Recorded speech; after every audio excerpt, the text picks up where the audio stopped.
pencil, we are going to draw two lines on this cardboard. But how should we draw these two lines? Imagine that we convert this space into the shape of the Peruvian flag. We are all familiar with the Peruvian flag. It has two red stripes on the sides and a white stripe in the middle. So, without needing a ruler, just by raising our hand, we are going to draw two lines.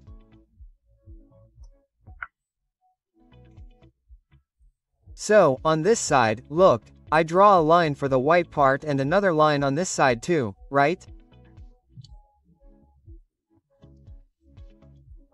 It could be there. Okay, what do you think? 3 spaces, right?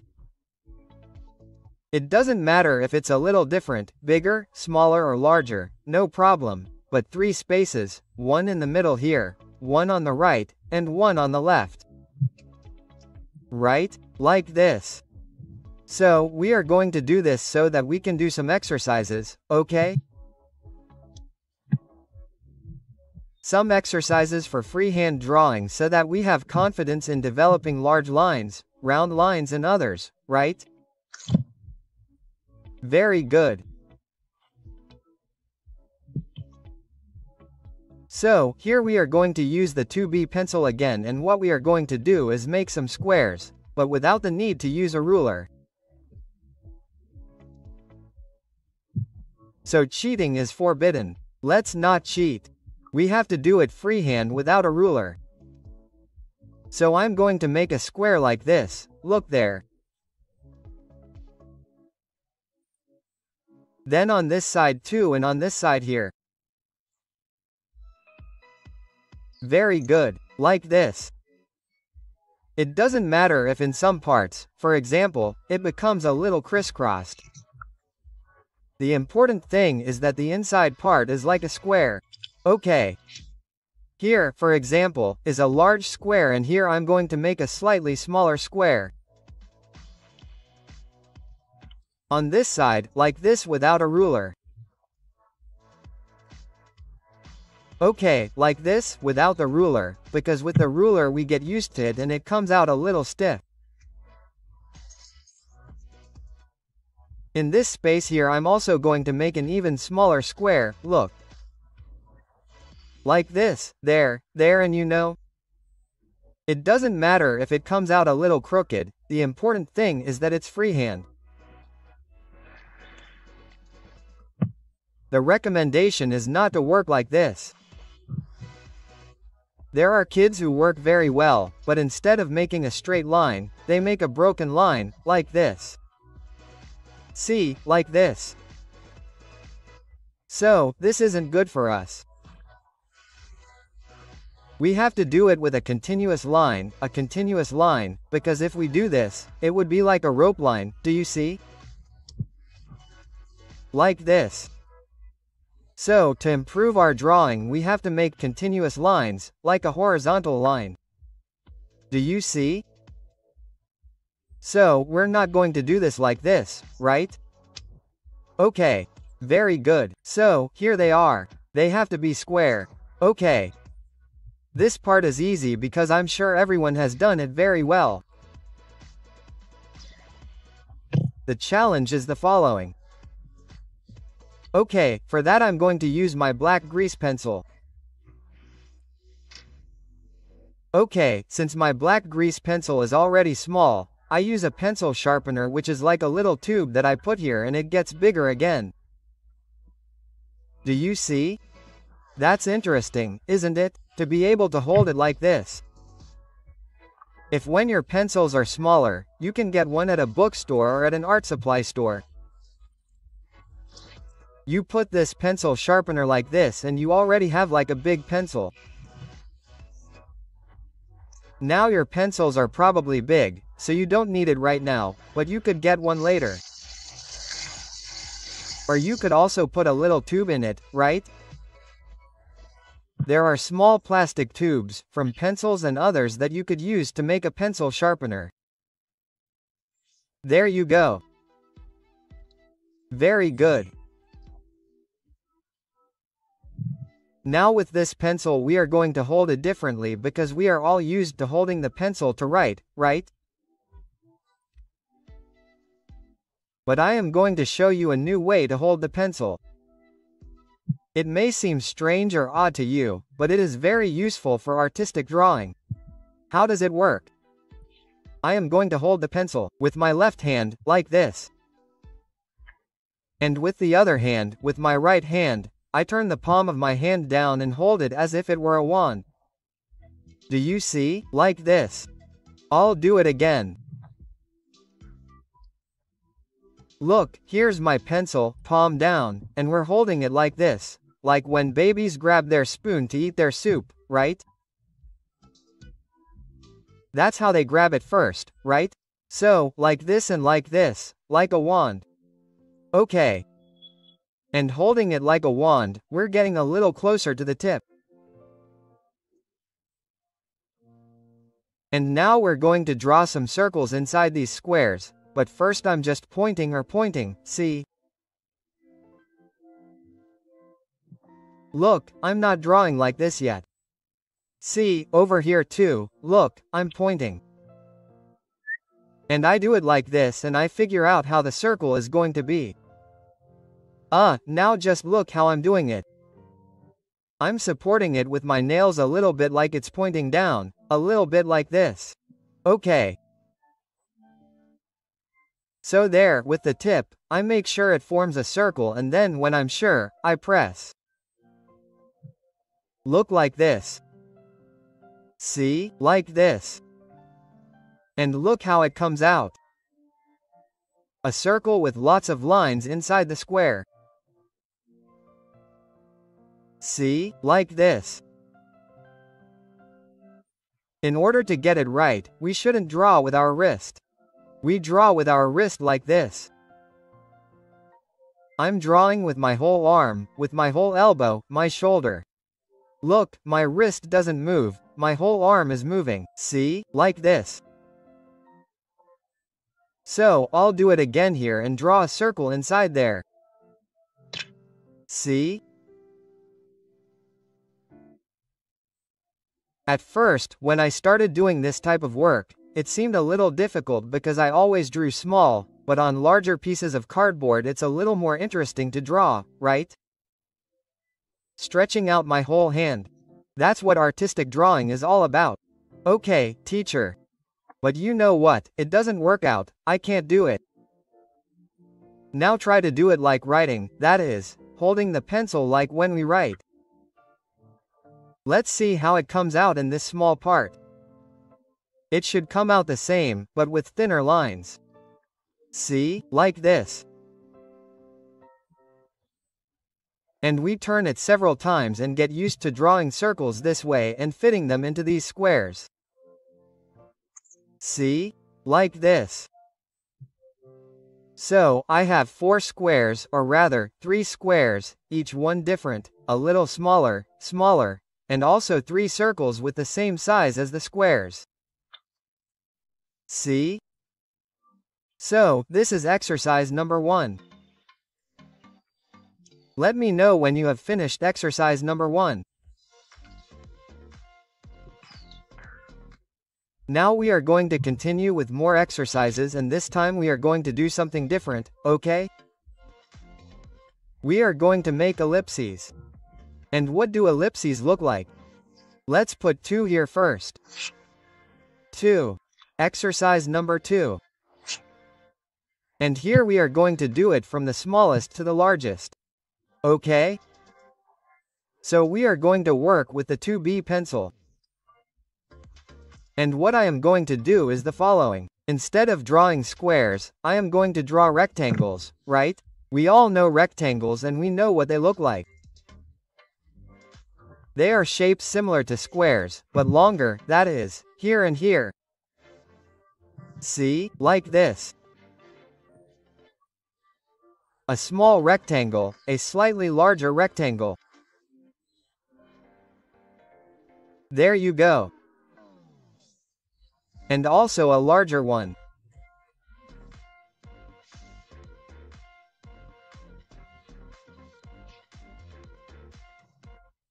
And we can also draw a rectangle, but standing like this. There, see? Okay, look. There you have it. So, for example, if you have extra space, for example, a small rectangle. Here's another bigger one, and you have a rectangle here and there's more space. Then you can make another rectangle here and another rectangle here, see? And that's it. Very good. Making rectangles is easy. Making squares is also relatively easy. The challenge is to do it again like we did here. If these rectangles had a circle here, they will become like ovoids or ellipses. What does that mean? That we have to do the following. Look, instead of making a circle, we're going to make an oval shape inside the rectangle. Do you see? Look, like this. That is a little bit more difficult, right? But with these exercises you'll make it easy, see? It's kind of squashed, right? The circles. We squashed the circles here too.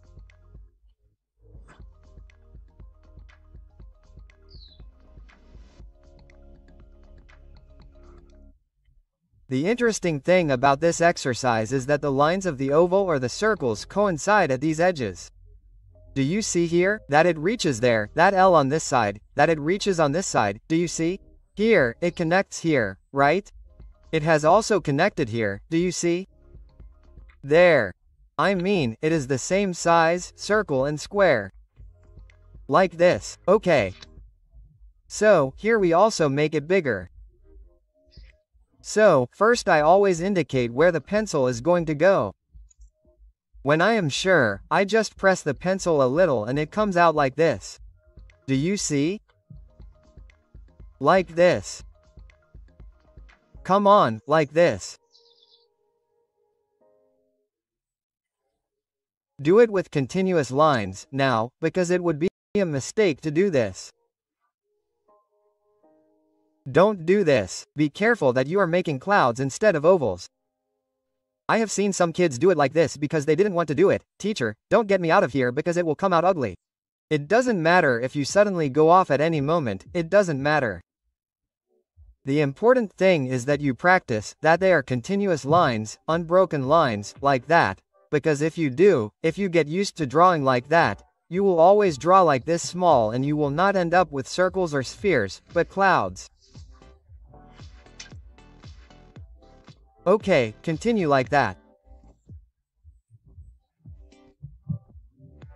And when you have vertical rectangles, what you have to do is draw like this, the oval standing up a little bit, you see?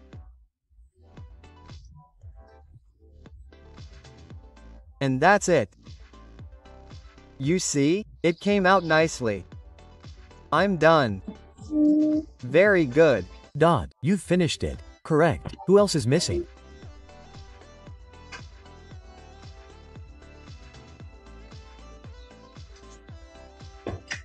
Oh, teacher, one question, huh? Yes, tell me. It's just that in the first exercise I hadn't done that exactly, but circles like this so that everything fits together. I had done it a little bit smaller once. Oh, no problem. Then, when you do more exercises, because these exercises don't just have to be done once, before you draw, always practice these drawings. Let's say, today I want to draw a landscape, but to warm up, like when you play sports, so first you do your exercises, right? Today I'm drawing a landscape, but first I'm going to warm up. So, you do the exercises so that you can draw freehand. Very good. Okay.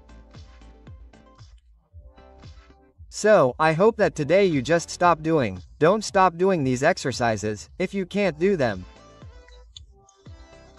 I always warm up here in my drawing book. And you'll see that there will always be quite a few exercises. Look how I've practiced before drawing, just exercises. There are no complete drawings. Here is my warm-up exercise book. See? Look at more exercises there. Look how it's coming out. Just exercises, right? That's very good. So exercises, exercises, exercises. Okay. To be able to draw. So it's not just drawing something that we see, but practicing with our line. Our loose line. It's the same as in sports. Before playing a sport we warm up. Just like a singer warms up their voice and throat before singing. Likewise, in the case of, for example, ballet dancers stretching, a stage reconnaissance. Musicians also tune their instruments, warm up. Like this. So, likewise, we cartoonists should warm up like this before drawing. Okay. Very good. You have already finished exercise number 2 on ellipses or ovals. Professor, I am done. Very good. You, Sophia, have also finished. Yes. Correct. Very good. Now we are going to do exercise number 3. Very good. And what will exercise number 3 consist of? It is going to be very different from these because these two are similar, right? For exercise number 3 we are going to do the following. Look.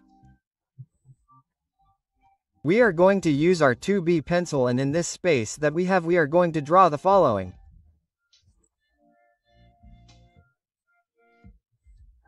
In the middle, draw a vertical line, but it is broken. Look, like this, a broken line. Why are we drawing a broken line? We are going to make the drawing symmetrical. And how will the drawing be symmetrical? Let's see. First, I finished making the straight line, but broken.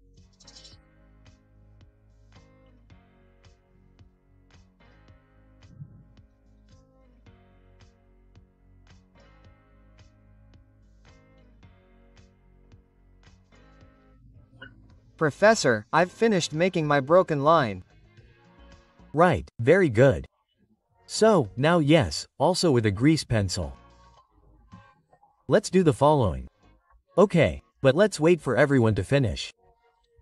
I don't think they're finished yet, and he sent me a message here in the WhatsApp group. Yes, tell me.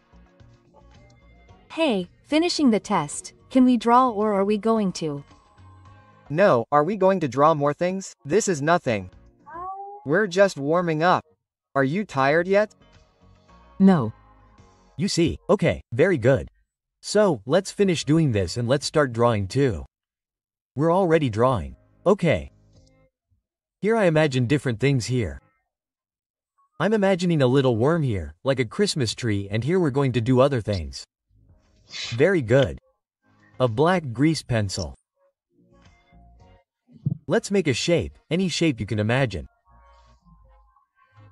For example, I do this, a line here, a line there, a curved line, then like a triangle and then like a square. Done. This side is done. The challenge is to draw the same thing back up here, that is, like a mirror. Look, on this side, on this side, on this side. Well, I go here and then here, all the way to here and there, and then I finish it. See? If it comes out the same, then it's fine. Challenge completed. But if it doesn't matter because it's a matter of practice. Okay. Very good. It can be any shape. Okay. Very good.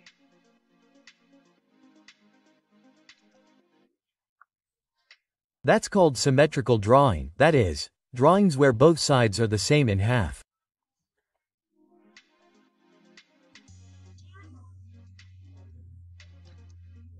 Oh, we have to draw exactly that shape. Right? Any shape, I told you, but with various details. Okay. Let's see, for example, here I can do another one. Look, I have my exercise book and I can do different ones, some more complicated or some easier.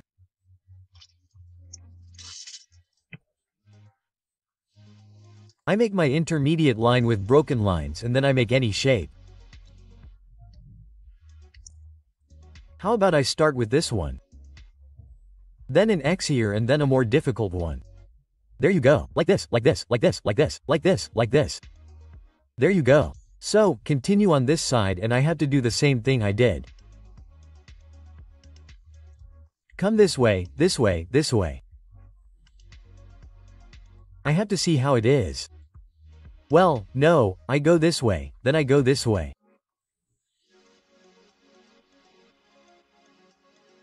Sometimes some people find it difficult. Yes, it is a bit difficult, but it is an interesting challenge. See, there it is. It has come out more or less the same, right? I think I am improving. I am getting better and better like this. So, any abstract figure or a tree figure, I don't know, but the idea is to do it the same on the other side. But don't cheat because the guys who cheat do the following. That's how they do it, it's all good. And on this side, they do it like this, then any figure, right? There, there, there. The ones who cheat do the following with broken lines. It's easy, well, with broken lines because you are watching where you are going. It's like this. But what did we say? We shouldn't use broken lines, we shouldn't do it safely.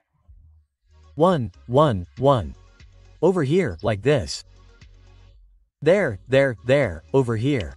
Like this, on this side, there, like this. It doesn't matter if it works out for me. The important thing is to practice and do it with continuous lines. There. Very good. We can make another shape here and we can make something recognizable, that is, something that doesn't look abstract, but something that can be recognized.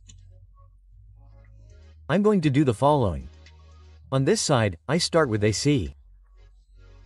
On this side I go all the way here, then on this side like this. And then I go in again here, I go out again like this and then here and I finish here.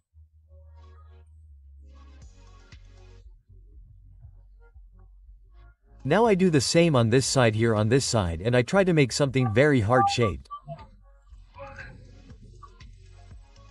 Perfect, very good. And it didn't work out. It's exactly the same here, but with a little detail. Very good. When we finish this first sheet of drawing, we're going to do several sheets of drawing, right? Don't think that we're going to do very little. Here we did several. Hey, let's review in the WhatsApp group or on the screen. You're going to show me your work. And that's it. What's missing is just this. It's little antennae. And we have a little butterfly. See, both sides are the same. That's called symmetry, that is, both sides are the same.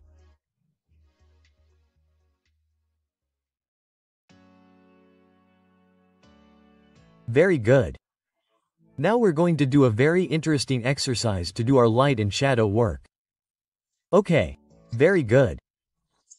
We have our pencils and we're going to do the following. We're going to draw a single line in the middle of the cardboard. Like this, look, a straight line that divides the left and right sides. There you go. Very good.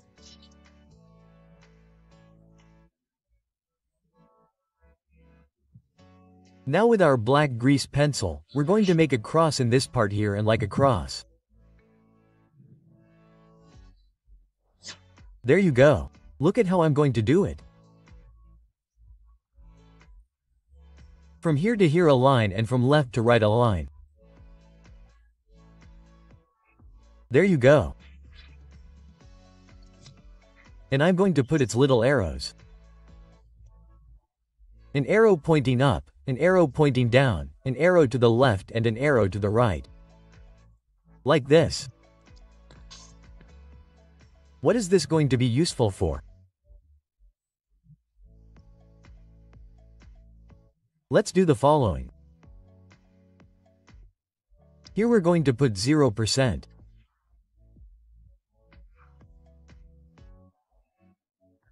Zero percent, 0%, 0%.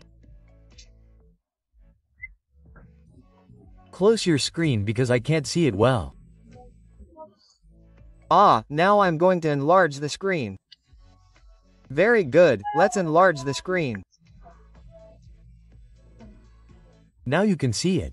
Yes, teacher. Very good, look, here it says 0%, 0%, 0%, 0%.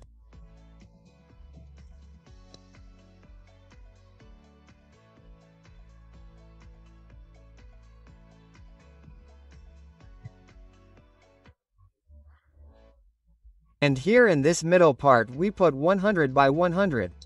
There. 100%. And what does it mean? We're going to work on the tonal scale. Now. Look at the pencil that we have, we're going to hold it in 3 ways. One close to the tip, another in the middle of the tip, and another at the end of the tip. Do you understand? Now, look, close to the tip, in the middle of the pencil, and at the other end of the tip, because here it tells us 0% pressure on the pencil outwards, and here 100% in the middle would be 50%. There. So, let's begin. When it's 0%, we have to hold the pencil from the end, that is, very far from the tip, and we start painting, but since it's very far from the tip, what happens is that it doesn't paint anything, it shouldn't paint anything. There's a reason it says 0% pressure on the pencil. When we're going down a little more, we press down and make the graphite, that is, the pencil lead, show through a little. Okay, very good. So, we're already reaching 50%. And what does it mean to reach 50%? Hold the pencil from the middle. Like this. So, holding the pencil from the middle, we can press down a little more and get to the middle. It's not that dark, it doesn't have to be very dark, just in the middle, right? Like a shadow. We've already gone through 50% and now what happens is that it gets darker.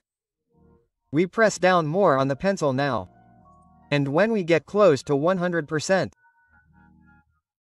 what we have to do is hold the pencil close to the tip, like when we write. And now we apply more or less strong pressure, reaching 100% so that it comes out dark, but without breaking the tip. Because if we break the tip, it means that we have applied more than 100% pressure, 150 or more. No, the tip should not break. We just press hard until we more or less hold the pencil close to the tip and that's it. And we have achieved a tonal scale, correct? Very good.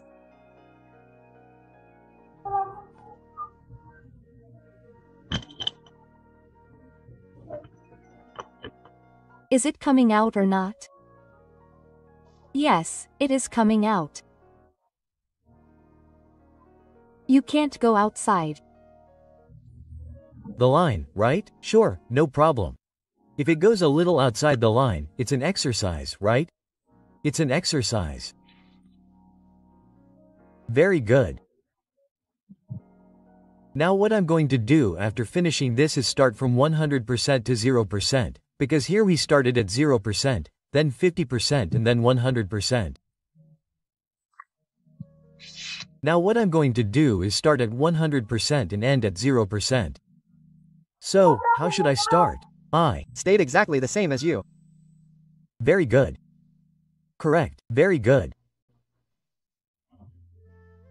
So now if we start at 100%, I'll hold the pencil close to the tip. And we paint here. So good, so hard that it's even going to cover this part of 100%.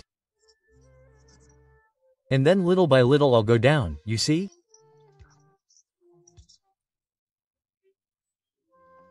I'll go down, but when I'm getting to the middle, I have to hold the pencil from the middle too and start painting, but more gently, without pressing too hard on the pencil.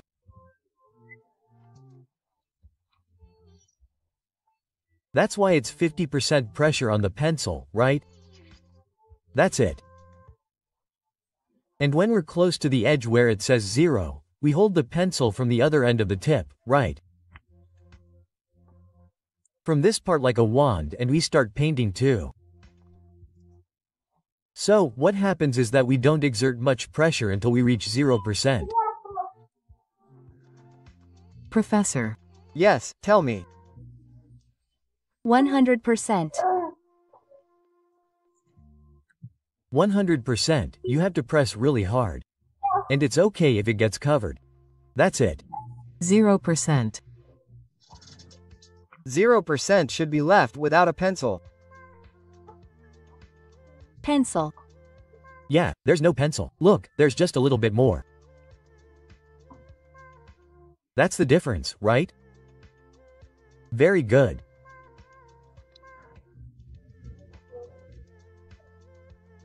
Very good. Now, if you have a semi-gray black pencil, you can use it.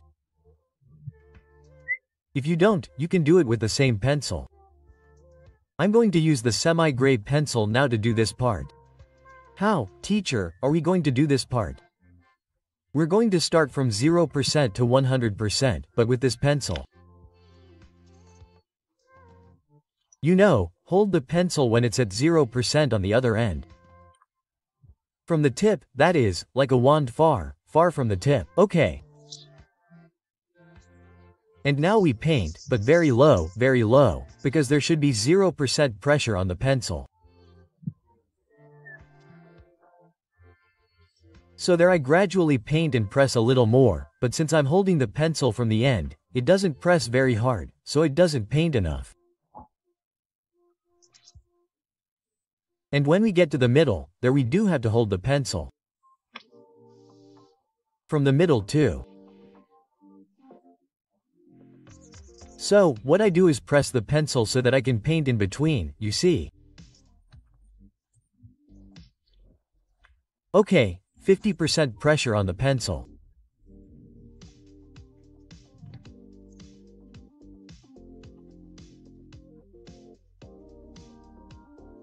Like this. Remember that the pencil also has to be tilted to this area. Look at this part here. I'm not doing it like this anymore, but rather in an upward and downward direction. Okay, like this. What happened to my camera? It's out of focus. What happened to the camera? Let me see. Oh, it's out of focus. I'm going to put it in manual. Now, yes. Look, very clear. There, ready. So, look, this is how we are at 50% holding the pencil halfway.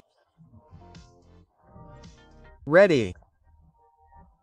And there we go, pressing the pencil. Teacher, good. A little harder. Teacher, good. Late. It's just. That I couldn't log in. It's just.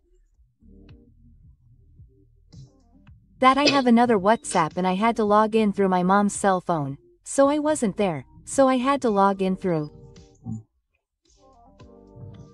Very good. So, we're working now. So, we're also going to explain it to you. Okay. Very good. At 100%, we hold the pencil close to the tip and press down hard, and it's darker.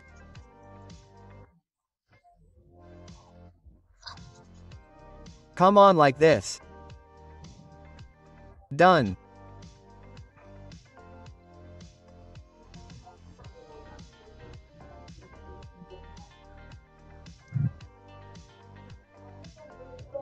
Very good. Once we've finished this, we're going to do this area here. Okay, how? If we started from 0% here, now we start from 100% to 0%. What does that mean? Harder at the beginning and softer later. When it's harder, we hold the pencil close to the tip. So we press down really hard, like painting. And when we get to the middle, we also hold the pencil from the middle so that it's softer. And so we move forward. Okay, like this.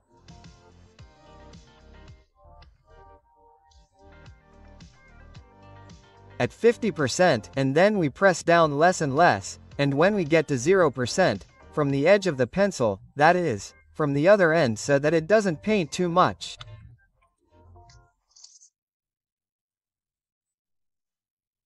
And what we do is make it softer. Come on. Teacher. It looks like those things they have on farms that generate energy. Yes, it doesn't look like a windmill. Very good.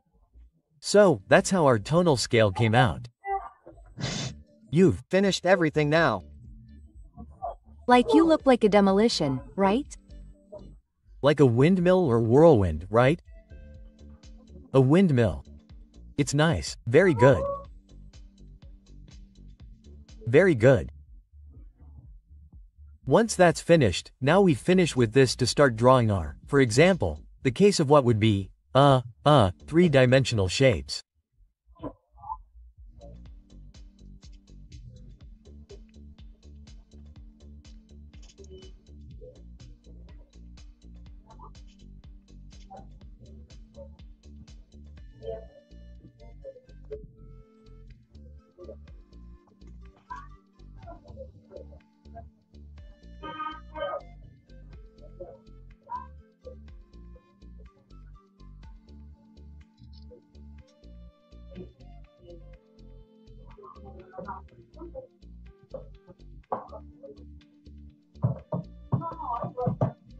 Professor, let me show you. Let's see, show me. Where's your work? Let's see how it came out. Let's see, let me. There it is. Perfect. It came out like a windmill, right? Just like you, but the lines have to be exactly the same. Dot. Very good. Who's missing it?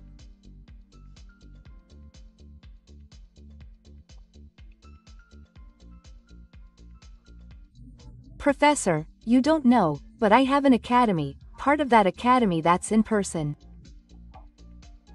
Which academy are you in? FBO. How good. Very good. There's a soccer game up here. Very good.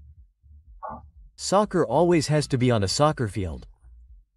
You're not going to play soccer on a computer. Soccer for boys. There was soccer for girls. Unless it was soccer on PlayStation. Which one are you going to PlayStation for?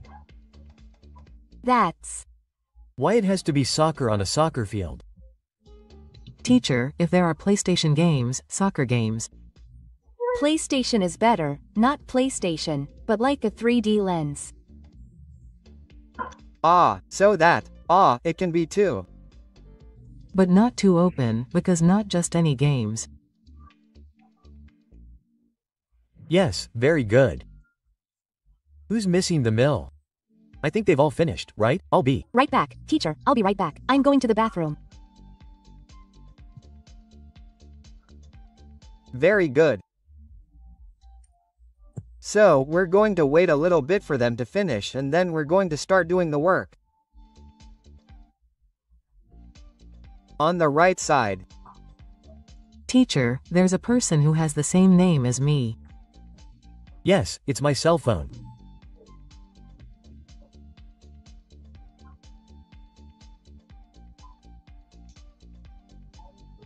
Teacher, I can show you. Dot. Let's see, show me. Let's. See, teacher, I've pasted it.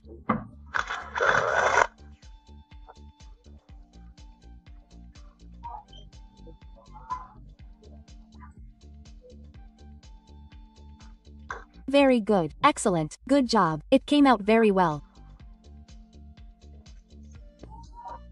Teacher, sure, I'm going to put here, I'm going to draw here, look at it. I'm going to put 4 here. 4. 4. Teacher. Next. The next exercise is number 5. No. If I put it 4, teacher. No, we're just going to do it with a pencil. There you go. Here with a pencil. Just erase it. Erase it, just. Erase it. That's it. 4. And now exercise number 5. That's it for a whole week.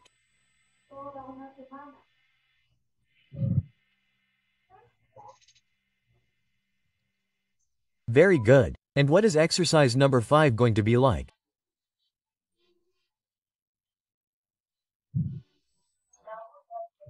We're going to continue and we're going to work with our black grease pencil.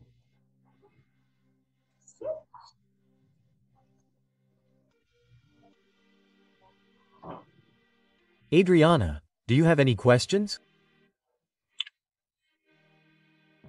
No, teacher, turn it on.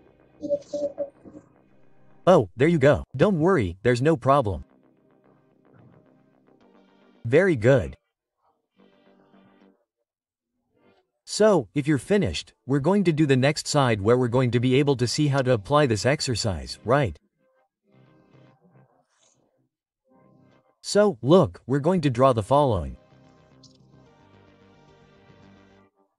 Here we do the following with the 2B pencil.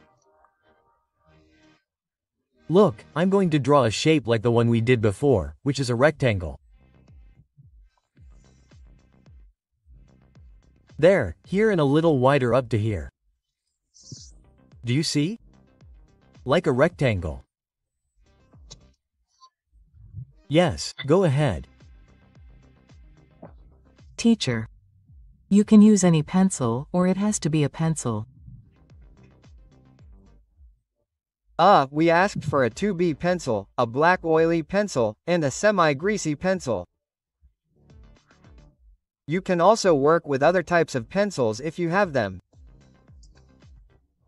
So, if you have these pencils arranged in an orderly fashion, we can tell you which pencil to use. But the drawing can be done with any pencil.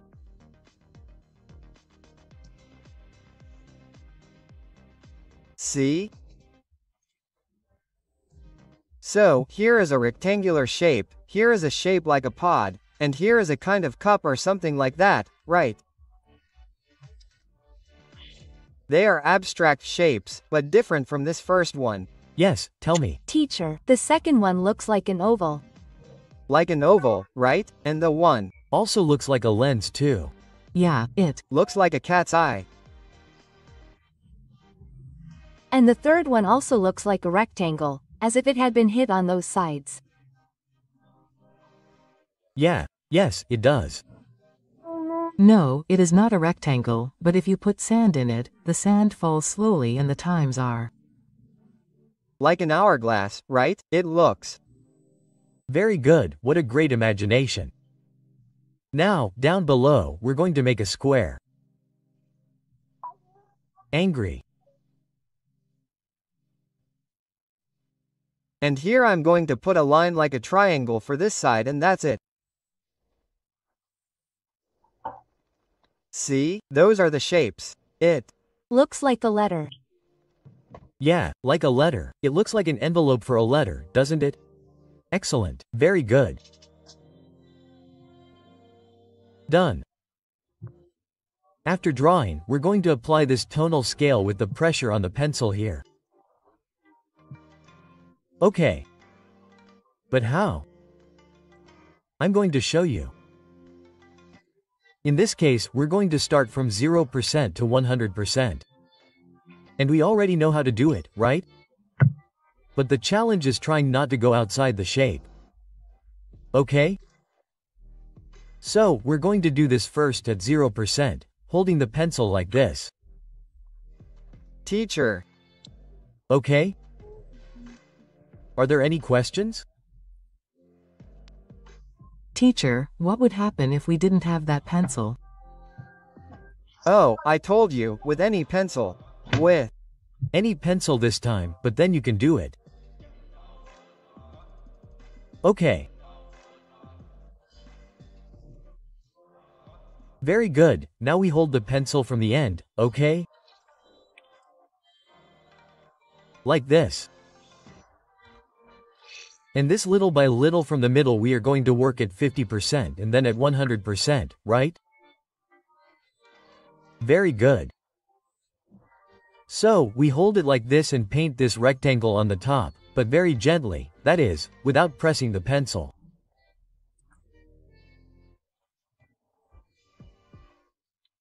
From 0% to 5%, 10%, 20% pressure on the pencil and here 15%, 20% and we try not to go outside the rectangular shape. If it goes outside, no problem, but not too much, just a little more. Okay, like this. And then when we are almost reaching the middle, at 50%, you know, we must hold the pencil in the middle of the pencil here in the middle. Then there we apply more pressure and it darkens to the middle. That is to say, it is not as dark as black, but it does reach a kind of shadow, right? There. So we go to 50%. Then a little lower it will be 60%.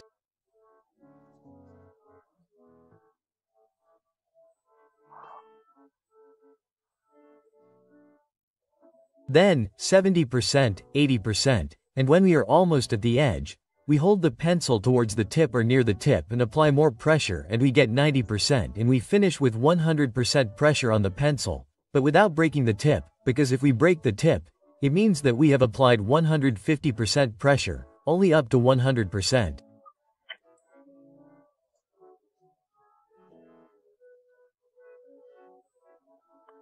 See. Teacher. It Looks like a charger. It looks like a cell phone charging. Yeah, more or less. No, it looks like the power signal. Very good, but pay attention, try not to go overboard. I went overboard a little here, here I did go overboard a little more, right? There, but don't leave any white space. There are others that don't want to go overboard, so leave a lot of white space. It doesn't have to be almost complete. Okay.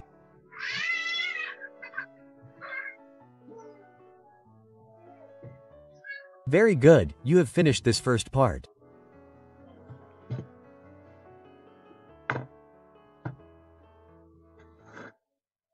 Now it's time to do the next one, right?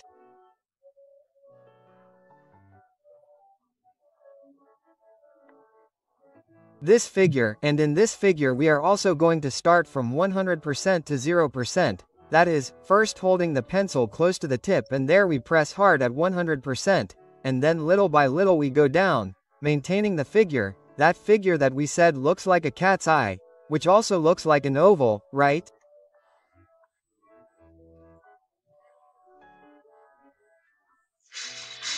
And little by little we go down, but we stop pressing the pencil little by little, so it's not so hard, right?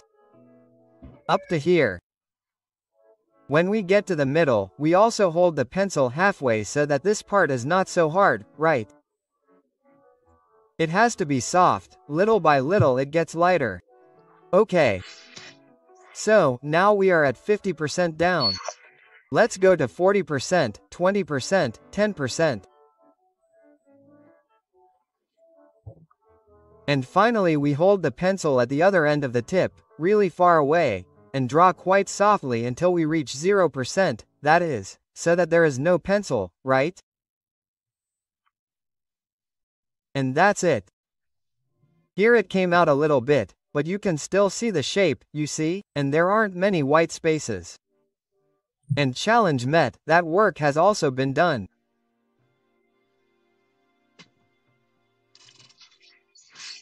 Very good. Done. It turned out well for us, right? This is a good exercise to create light and shadow effects in our drawings. It's very important for artistic drawing. Now, in the next case, we're going to do the same thing we did up here, but there's another shape, so we're going to do, for example, the first drawing starting from 0%, but it's longer, right? So we try to maintain the shape, and what happens is that little by little it gets smaller, right? Like an hourglass.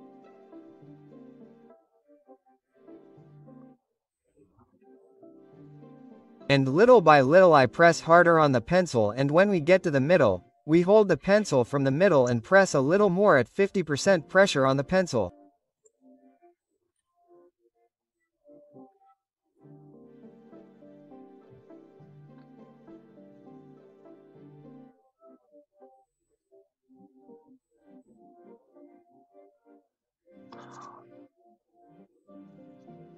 And then we continue, we reach 60, 70% pressure, 80, and then we hold the pencil close to the tip to paint with the pencil at 90% pressure and harder until we reach 100% pressure on the pencil and that we don't go too far from the figure.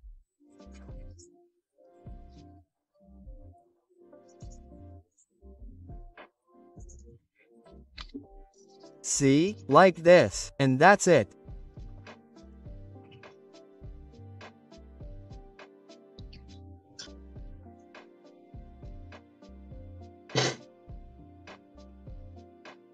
Very good.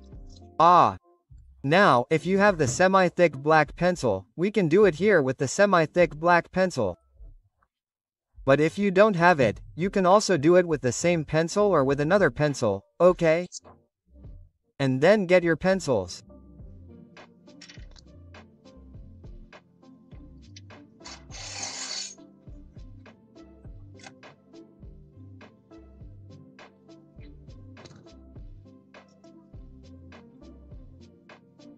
Professor, look, I'm done.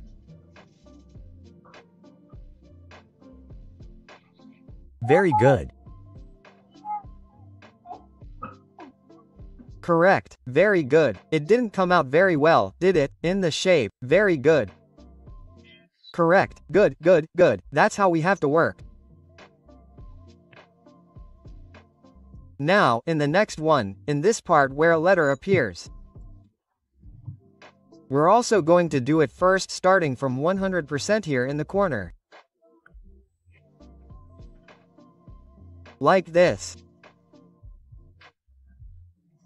And from there, little by little, we're going to make it lighter because starting in the middle, we're going to hold the pencil in the middle, like this.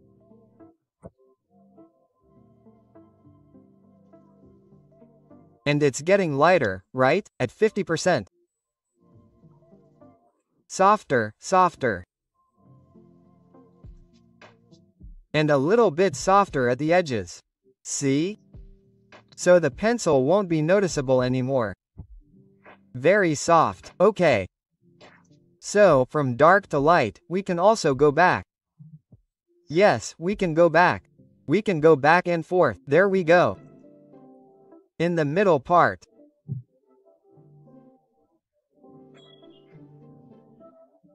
We're also starting from 0%, notice, without much pencil, holding the pencil from the end and little by little we make it darker, right?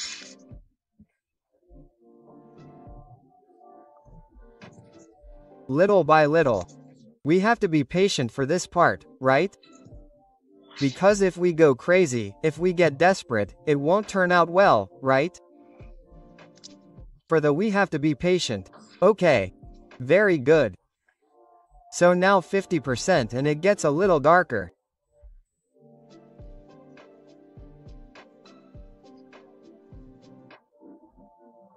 And then what we do is press harder and harder.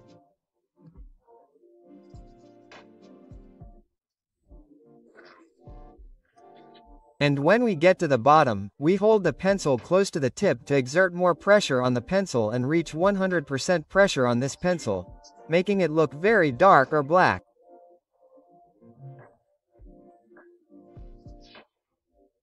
You know, without breaking the tip, because if you break the tip it means you have exerted too much pressure. There you have it. Finally, we do this area like this from the darkest part, 100% pressure on the pencil, and little by little we lighten it.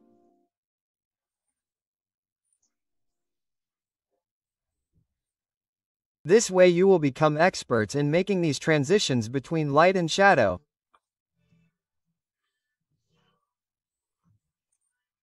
In other words, you will be excellent drawers to create the effect of 3 dimensions, because in artistic drawing these effects of light and shadow are done quite a bit. And with this we have finished this part, you see? Correct.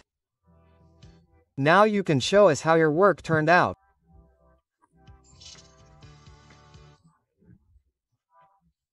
Very good, now we are going to remove our cardboard, and now we are going to do a work of a figure that is recognizable with everything we have learned. We have learned quite a bit today, so we are going to apply it to our artistic work. Okay, very good, okay.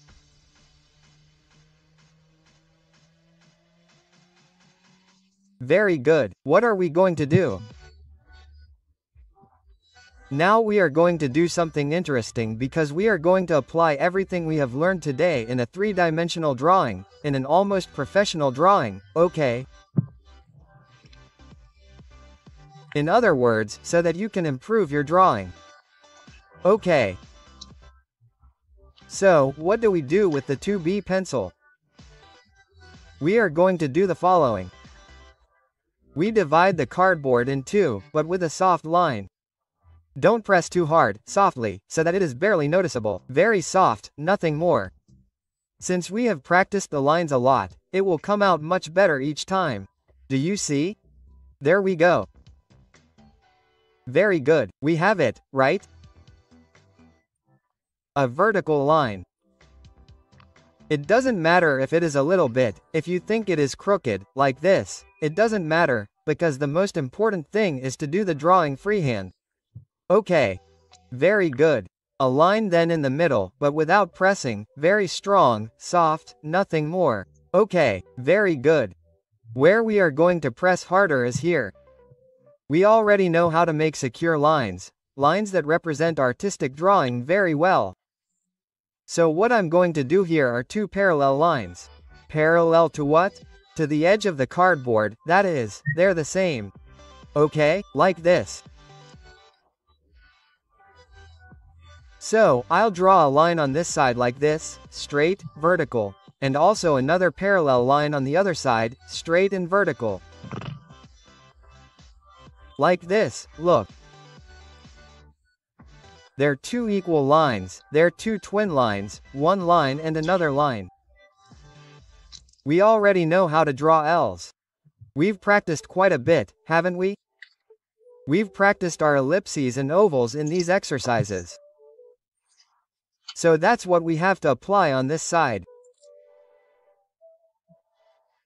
In this part, we draw an ellipse or an oval like this. See?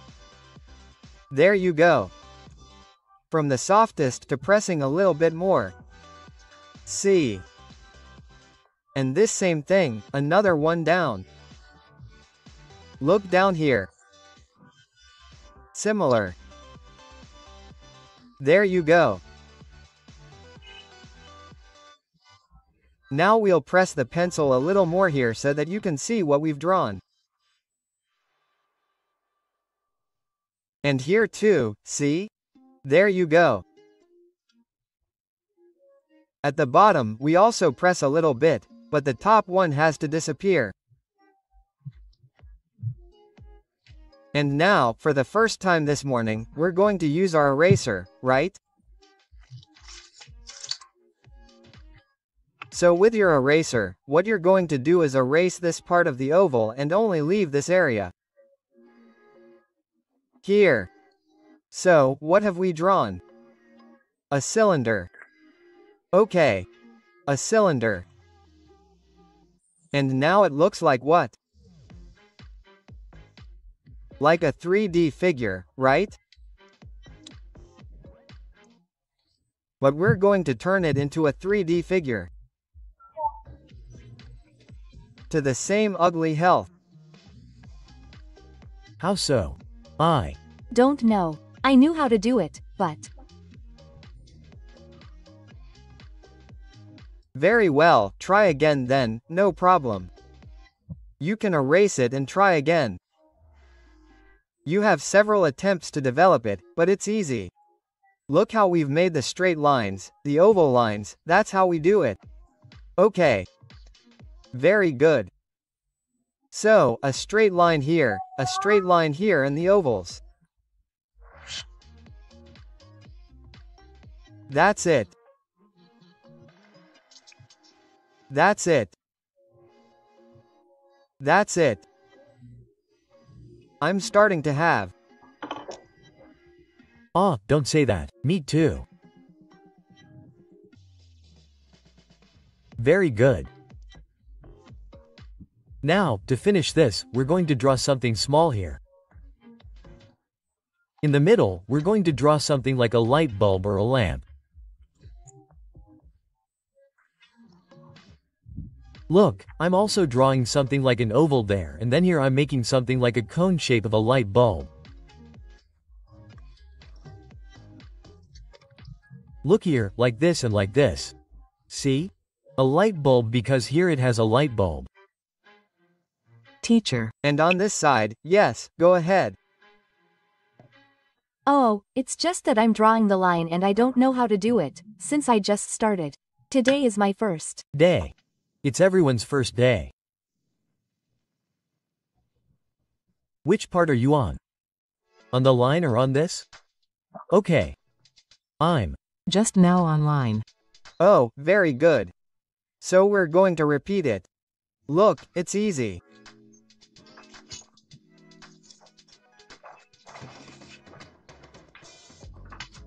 Here, for example, we're going to do it on another sheet of paper. Here. Here it is. Here. There it is. Look at the line. I've made the line very thick, very rough. No problem. Yes, the important thing is that it divides both sides. See? There you have it. Now here are two small twin lines. A line here and a line here, twins, that is, the same size.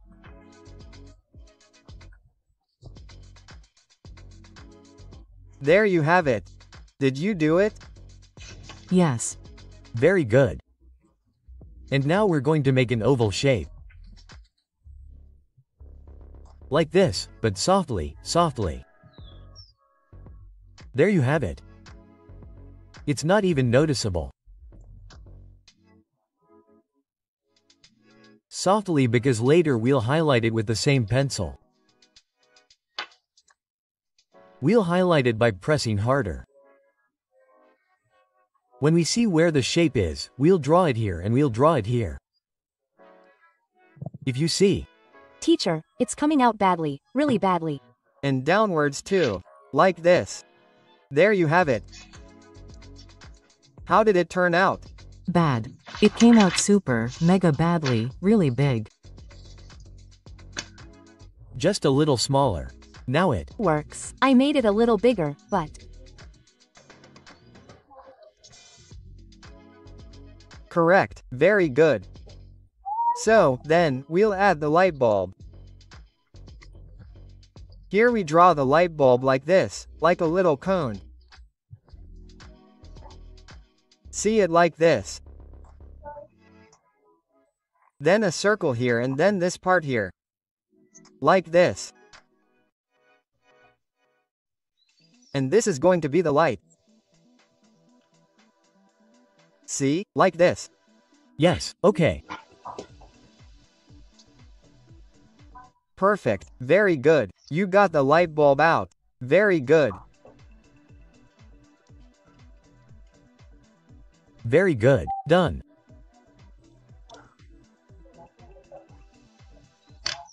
Wait, teacher, I'm just making the ovals. Very good, do the ovals and after that we're going to do that effect that we learned, the light and shadow effect. Let me know when you're done. Okay, teacher.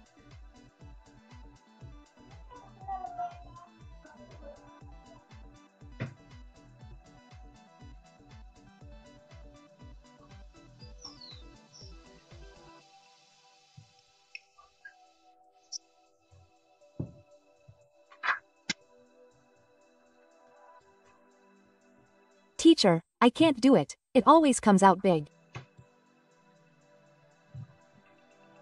First, try to do it with soft lines. Don't do it too tight.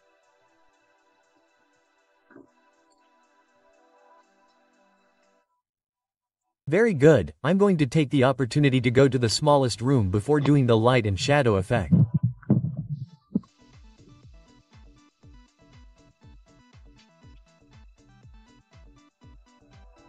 Okay, teacher, I'm the teacher, look.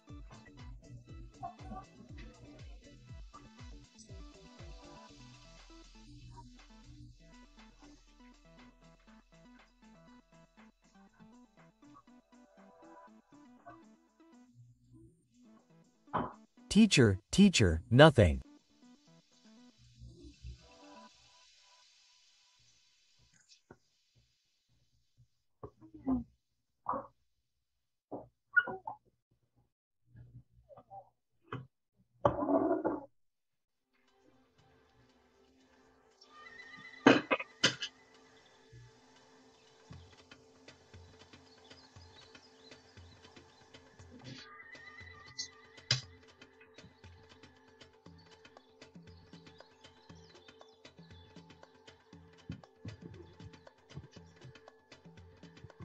Very good, Alexandra, have you done it yet?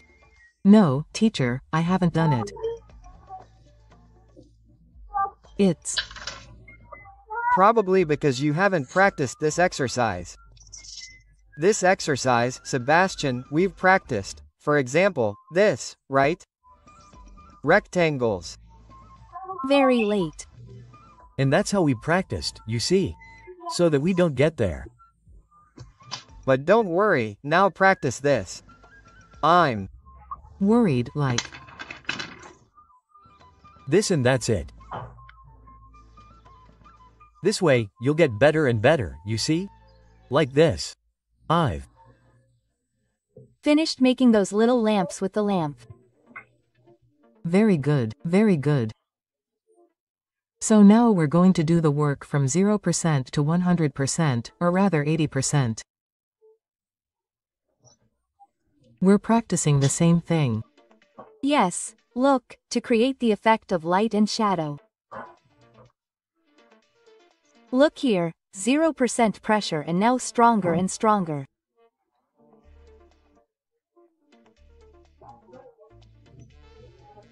Stronger as if I were refilling water, but the other way around. Yes, first 0%, 10%, now 20%. We're going to get there, not 100%, we're only going to get to 80%. Okay. We've achieved everything, because, as we practice, we get a grade on this. We can't do an artistic drawing. I mean, if I put an apple and I say it, what if it comes out? Sure, that's what all these exercises are for.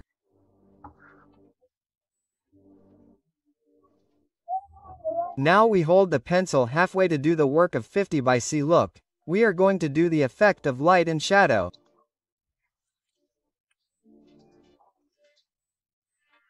Notice how the shadow of this cylinder gradually intensifies. Okay. If you know how to draw a cylinder well, you will be able to draw a vase well. Teacher, how do you do it? Draw it well too. What do you do in the squares? How do you do it? How do you do it? What? I didn't hear you. In the squares. Oh, the squares. In what you were telling me to do very well. I'll explain it to you. Now. Very good. And another time, my dear, you have to be here early. Teacher Marita said everyone has to be on time. You shouldn't be late. First to arrive, teacher. Very good, Sebastian. Very good. Question. Yes, I see a question. Yes, this, are we going to go to the same link or are you going to create another link each time? Another link. Another link. It's the same link. Thank you. Teacher. Okay. Look at the percentage I'm at. I'm at 50%, that's why I'm holding the pencil halfway. Okay. And now I'm going to get to 80%. Holding the pencil towards the tip, it's going to come out a little darker.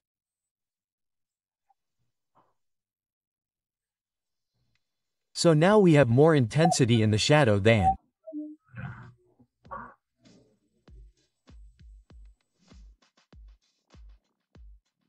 There, let's see. And that's it. The transition is smooth so far, right? How does it come out? It looks like the drums, but Professor, it looks like the drums, but it's in 3D. Oh, yes, very good. Now what I'm going to do is put about 10% pressure on this side, gently. And to the right it's going to be at 0%. Look, like this. Do you see? Yes, I mean, a little bit of pencil on the top and little by little we're going to lighten it up. There you have it. Versus so, it looks more and more like a 3D, but it doesn't end there.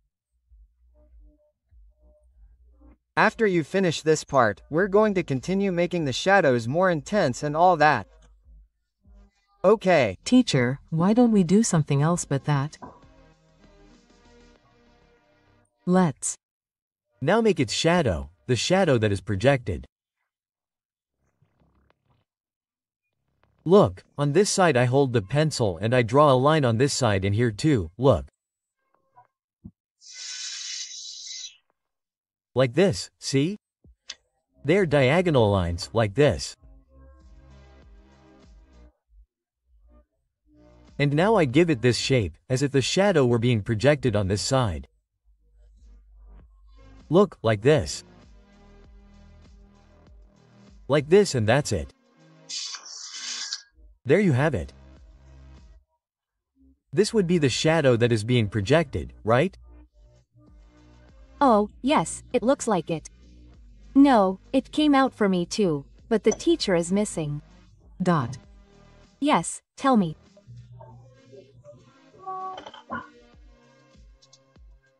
Teacher, you can't make rectangles, it goes out all the time.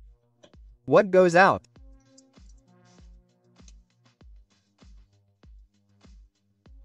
There you have it. The corners, so there's no problem with the corners. Just like that. See, there you have it. Just with straight lines. Delicious. Very good. Now we are going to paint the shadow, but with horizontal lines.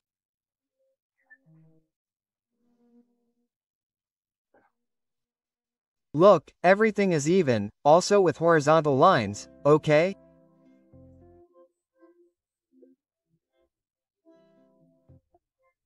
So, when you do it with horizontal lines, it looks like the shadow is on a table. It would already look like it was a table.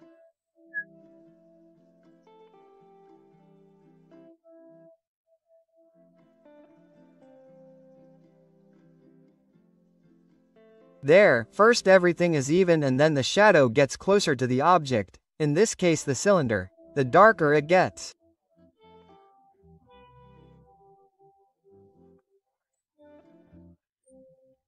So we press harder there. Look at this side, harder. Harder and harder at 80%, 90% pressure on the pencil. See?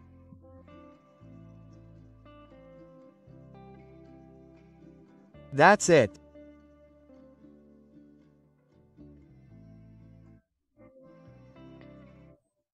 There has to be a smooth transition between shadow and light. So we can see how the shadow intensifies when it's close to the object and lightens when it's further away. See? Then it becomes more realistic. See? It already looks like a figure that's there. We can see that it's there, right? A figure has appeared on a plane.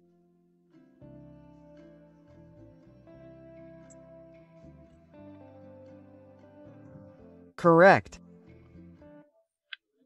Very good. This still needs one more detail that we're going to do when they finish making their shadow. Okay, Alexandra, now you have the squares. There are some drawings that they make. No, teacher, it's if they stand on their own. They fold the sheet and it looks like a 3D with the... Oh, they're not very pretty either. A square, not a rectangle, not even the squares, everything goes away. It's like this, like this, like this.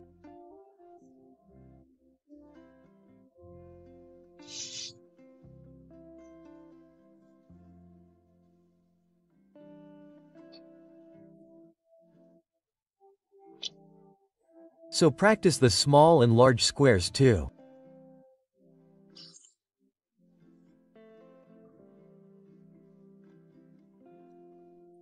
Okay, like this. Very good. Have you finished the shadow yet?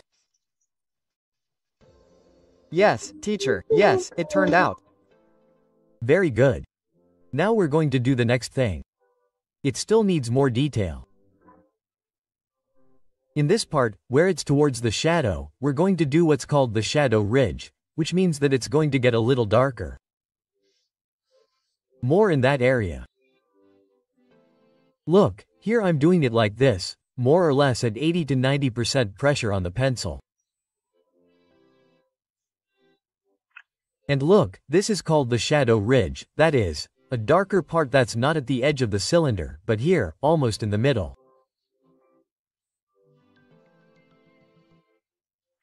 So, if we do this, it will look even more realistic, as I was saying, like a fairly advanced drawing. See? Little by little, this part darkens and looks more realistic, almost hyper-realistic. Hyper-realism is like a photograph. You see it little by little. Look at how we're doing it. Hey, when I went to a square, I found a store, yes, a paint store, an art store. Yeah, you. Don't know what I found with paints. Those paints that have little packages. Yeah. And there was like, what's it called? There was like a little bench for some papers and now the sheets stand up. Oh, how nice. Oh, not that either. But I have that too. That's what I had, but only to paint with. Oh. Yeah, your easel. Yeah, easel. Oh, how excellent. So, now you're an artist. You're not a beginner anymore. He seemed like an artist. And in Lima he also had a painting school and there were still 4 of those that I painted. But with reason, because your works are beautiful. It must have come out even prettier. Very good. So here, look, there is a shadow in the middle, it is not on the edge, right?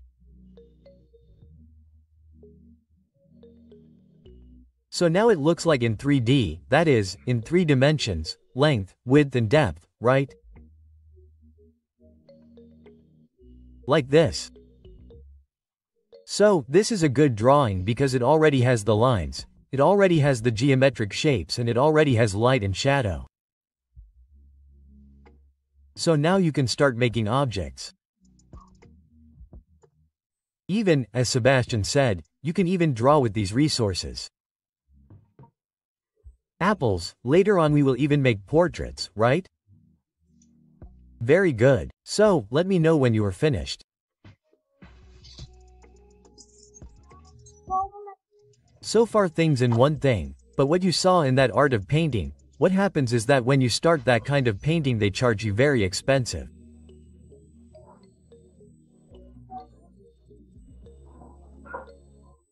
Of course. Very good, Alessandra. Very good, Alexandra. Look how we're going to make straight lines. You have to compare the straight lines with the edge of your notebook or your cardstock. When you know that there's a straight line over here, then you can make a straight line over here. That is, you compare this line with these lines over here. When we don't see this, we get crooked lines, but if we know that this is straight, then it will come out straight on this side as well. When there's a straight line over here, then we can make a straight line by comparing that part. The same thing happens on a ring-bound sheet, then we know where the ring is and then we also get a horizontal line. See? That way we can make a square because they are parallel vertical and horizontal lines. How? Also small squares, see? Like this. I mean. You have to see what a vertical line looks like and what a horizontal line looks like. That's it, Alessandra. Okay, that way you'll get very good straight lines and that way you'll also be able to make straight lines later on those lines.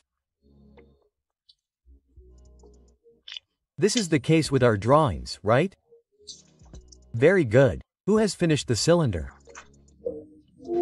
Teacher, I still can't do it like that. Very good, like this, very good. But don't say, well, you can't do what you have to say, teacher. I've done several already and I'm getting better each time, like this. Right? Very good. Excellent, very good. The cylinder turned out very well. Correct. If you did the cylinder well, then the cube will turn out well now. And Alessandra is practicing that. And Alessandra, look, there it is. Very good, excellent, beautiful, very beautiful. Very good. Now we are going to practice how to make the cube. There it is, perfect, very good. Everyone is doing very well. Very good, perfect, very good. Teacher, you say that children have a lot of energy. That's very good. Of course, children learn quickly and have a lot of energy. And now we are going to do the last shape of the morning here and Alessandra is going to practice while she's at it. Look, Alessandra, we are going to draw a square now and everyone else is going to get a square too, right?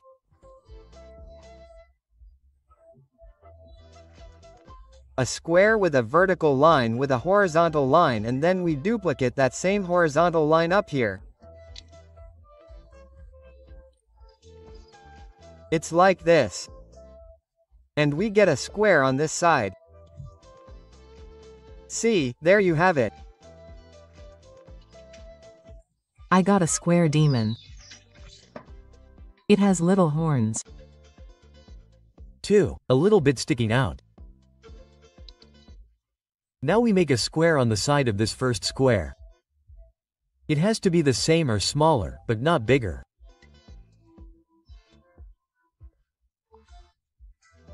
So look, here I'm going to make a square the same or smaller on this side, without pressing the pencil too much there and there.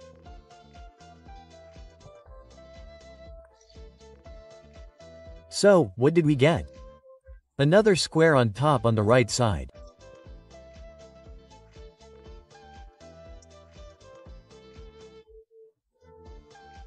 Next step, we're going to make a line connecting this corner with this corner.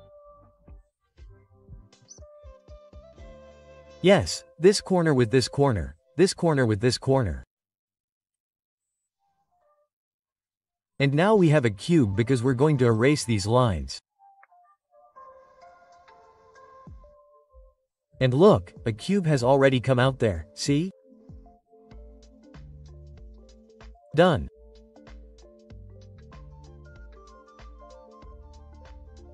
Very good. Correct. There you have it. So, drawing a cube had been really easy, right? Sure, let's do it again. Look. We draw a square.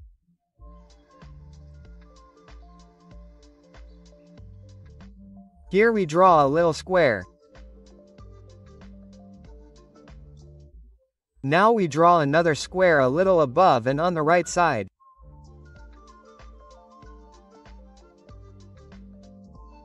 The square has to be the same or smaller, but not bigger. So we connect it here and here. Now we have a transparent cube. See? Then we erase the inside part, the lines, and all that remains is a box. Like this, see? Easy, right?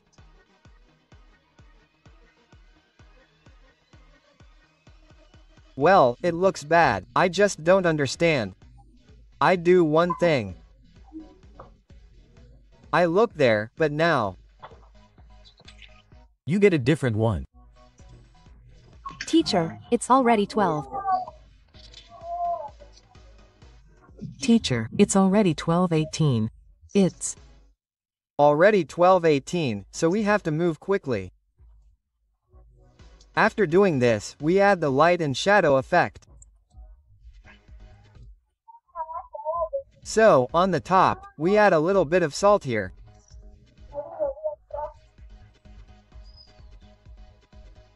Just do it again.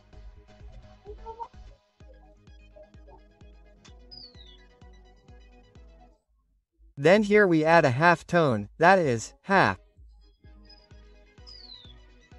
So we're going to paint everything evenly because it's not a cylinder, it's not a sphere, it's something flat. So everything has to be even, right? So I'm going to draw it like this with some vertical lines. And make sure it's all even.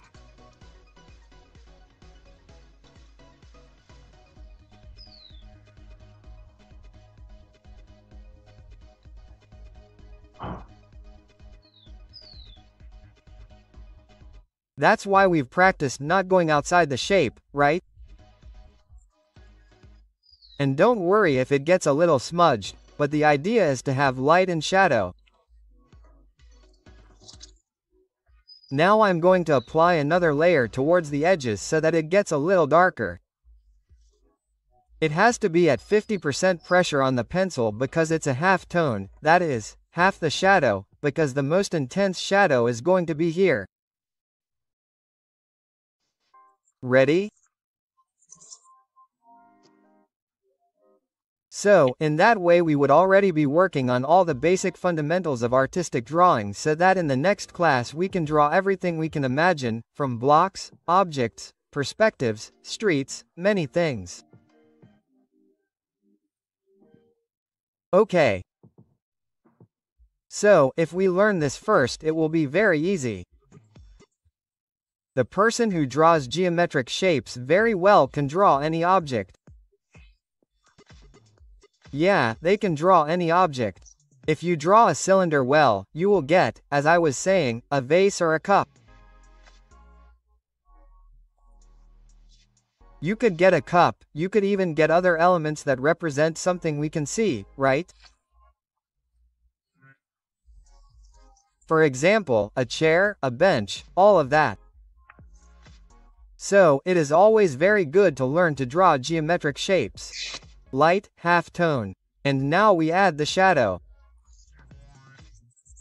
The shadow that is here.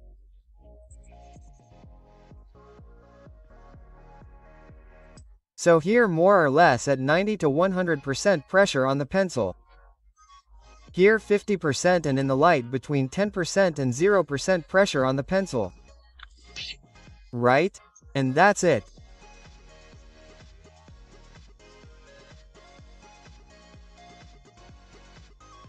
Ready. Do you see? And now we also add the shadow that is projected, because the shadow would come from this side, like this, and from this side it comes from here, and that's it. We make its shadow, but with horizontal lines.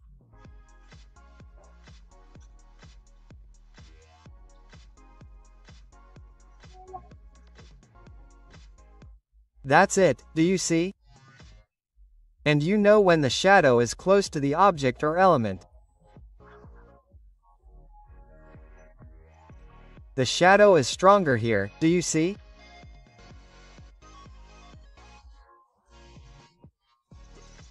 And it looks quite realistic, as if the object were there too, but it's not actually alone, it's a drawing, right?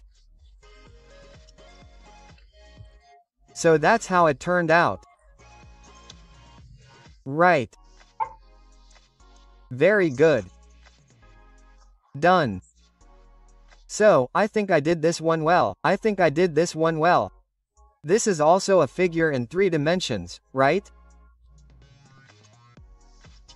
With its little lamp that's illuminating it, right? Very good. Done. We've already done it that easily, but don't worry, you can keep improving by practicing. And to practice, you have to do a still life in your notebook as homework, just like in my notebook.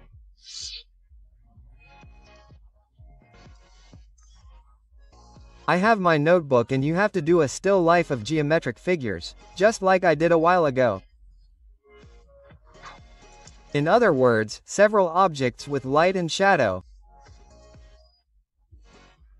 So, for example, here is the sphere, the case of the cylinder that we made, a cone, a square, so there could be several or 2 or 3, but everything together and very nice, as if its elements were there, right?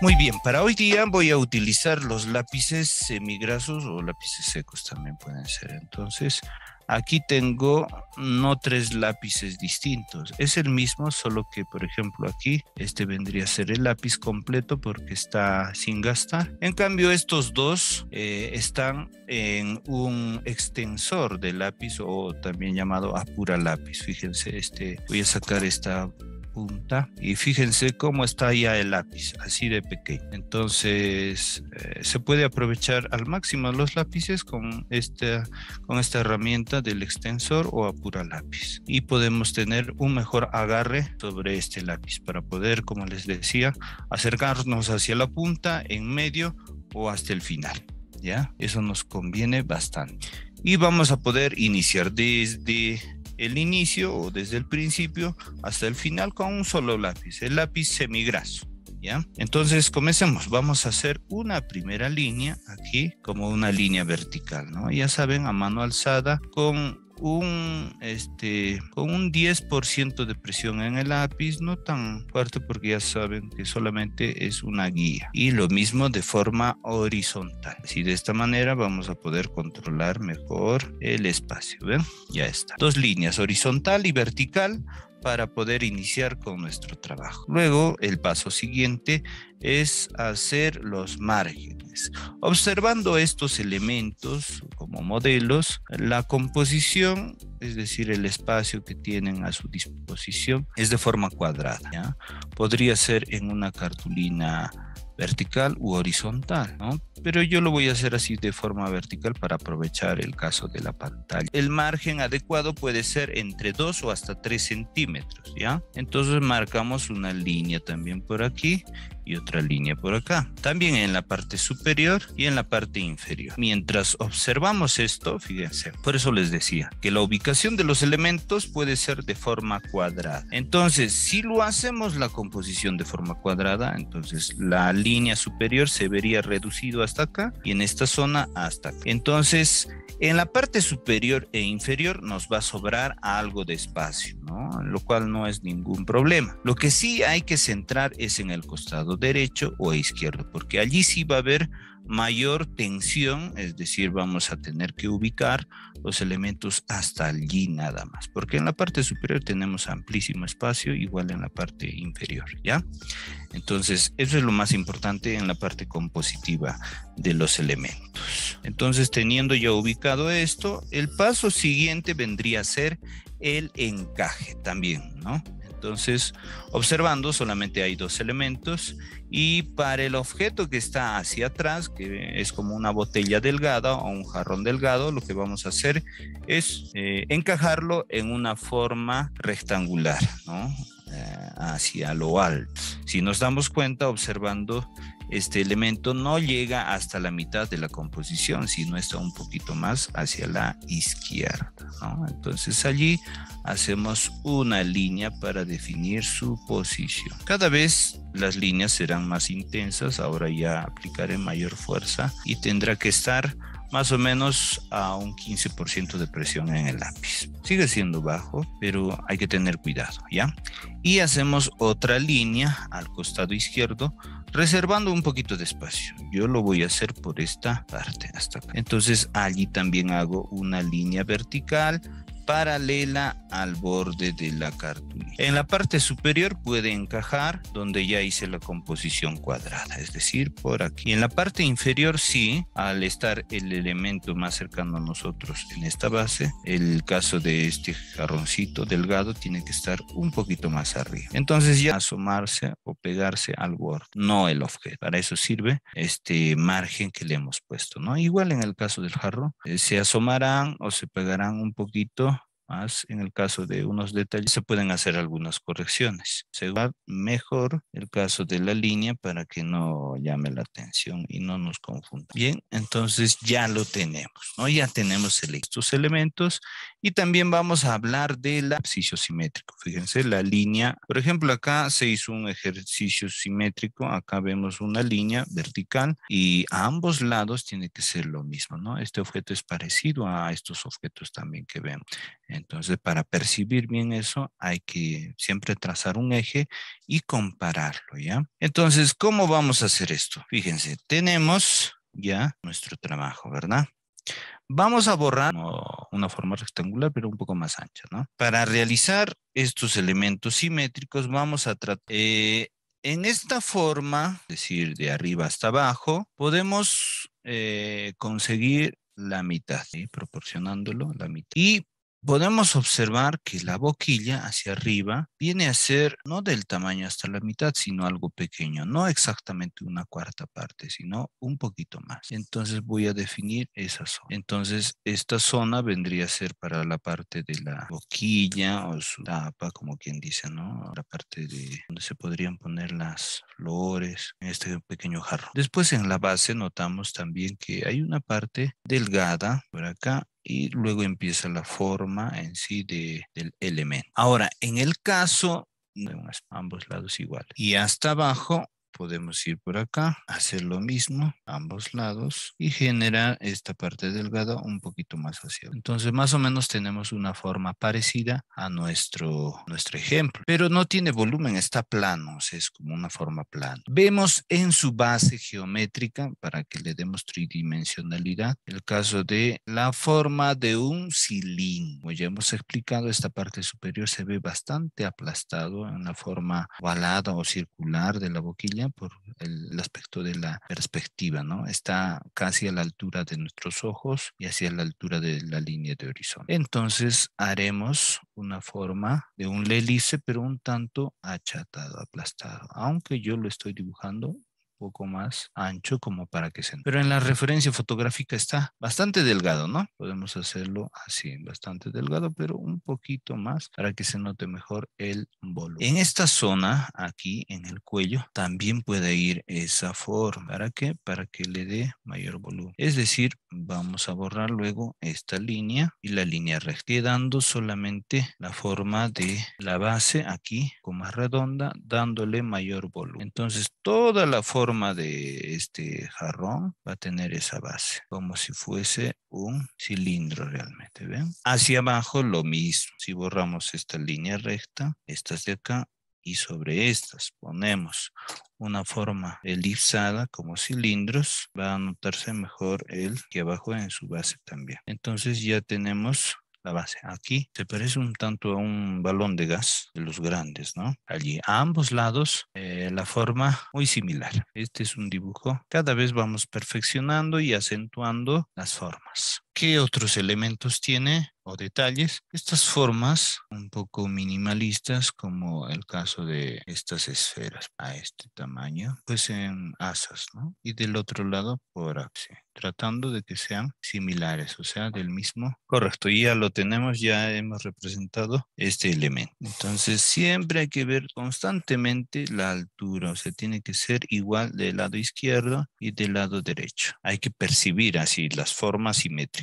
Eso nos va a ayudar bastante a entender el dibujo también de los rostros o los retratos. Muy bien, luego de terminar esta parte, ahora sí vamos a hacer el elemento que está en primer plano o más hacia adelante. Para lo cual, de la misma manera, tenemos que definir qué parte es la más ancha y así la más delgada, en su base delgado, ¿no? Y comenzaremos con la construcción de un elipse, que vendría a ser el ancho máximo. Entonces ahí, girando y girando, aparte se puede ir corrigiendo, ¿no?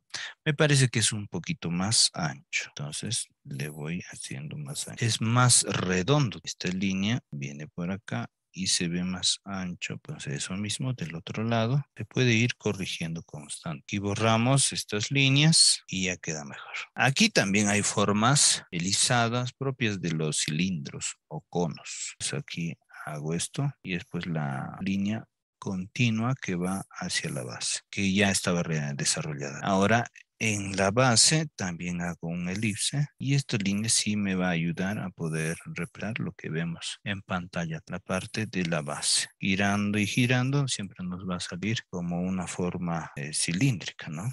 Esto vendría a ser como un... Entonces, dibujar formas geométricas siempre ayuda a controlar mejor las peones y el dibujo en sí. Voy a borrar algo. Hay más detalles, pero primero hacemos la forma principal, ¿eh? Entonces, esa misma altura o, claro, distancia hacia afuera, tenemos que compararla. Como vieron, yo lo hice a lápiz, se puede hacer visualmente o también con regla, ¿no? Si utilizamos, pero se puede abreviar con ver el ancho con nuestro lápiz. Hay otros artistas que lo hacen más preciso, los clásicos, y he visto que lo hacen así con el compás. Es decir, así, cuánto de ancho es, y lo comparan. Igual esta parte ancha, y no a veces con un compás, sino con sus mismos lápices, así como palitos chinos, o o como yo, lo hago con la base, el mango del lápiz, hasta la altura de la uña de mi dedo, para no utilizar una regla. Eso vendría a ser recursos del dibujo artístico, ¿no? Lo que tenemos a la mano, o sea, nuestra misma herramienta. Por eso hay muchos artistas que miran así, el modelo también, así comparando. Entonces, ¿cuánto de altura tiene este elemento? Acá, si lo comparo con este, y van comparando de forma horizontal, así se puede utilizar. Luego, aquí hacia la base, vamos a dibujar la otra cita que viene hasta casi la mitad de esta zona, un poquito más hacia arriba y por el otro lado. Ligeramente está como que de costado, no está casi de frente, ¿no? Entonces ahí podemos hacer ya el caso del volumen de cada cita, porque está como una cinta, ¿no? Gruesa. Entonces para ello acentuamos la forma donde va a estar el relieve hacia afuera y luego el relieve en sombra llega por acá y luego la base del borde y acá se nota un poquito ya también el otro lado porque tiene un ligero giro de costado.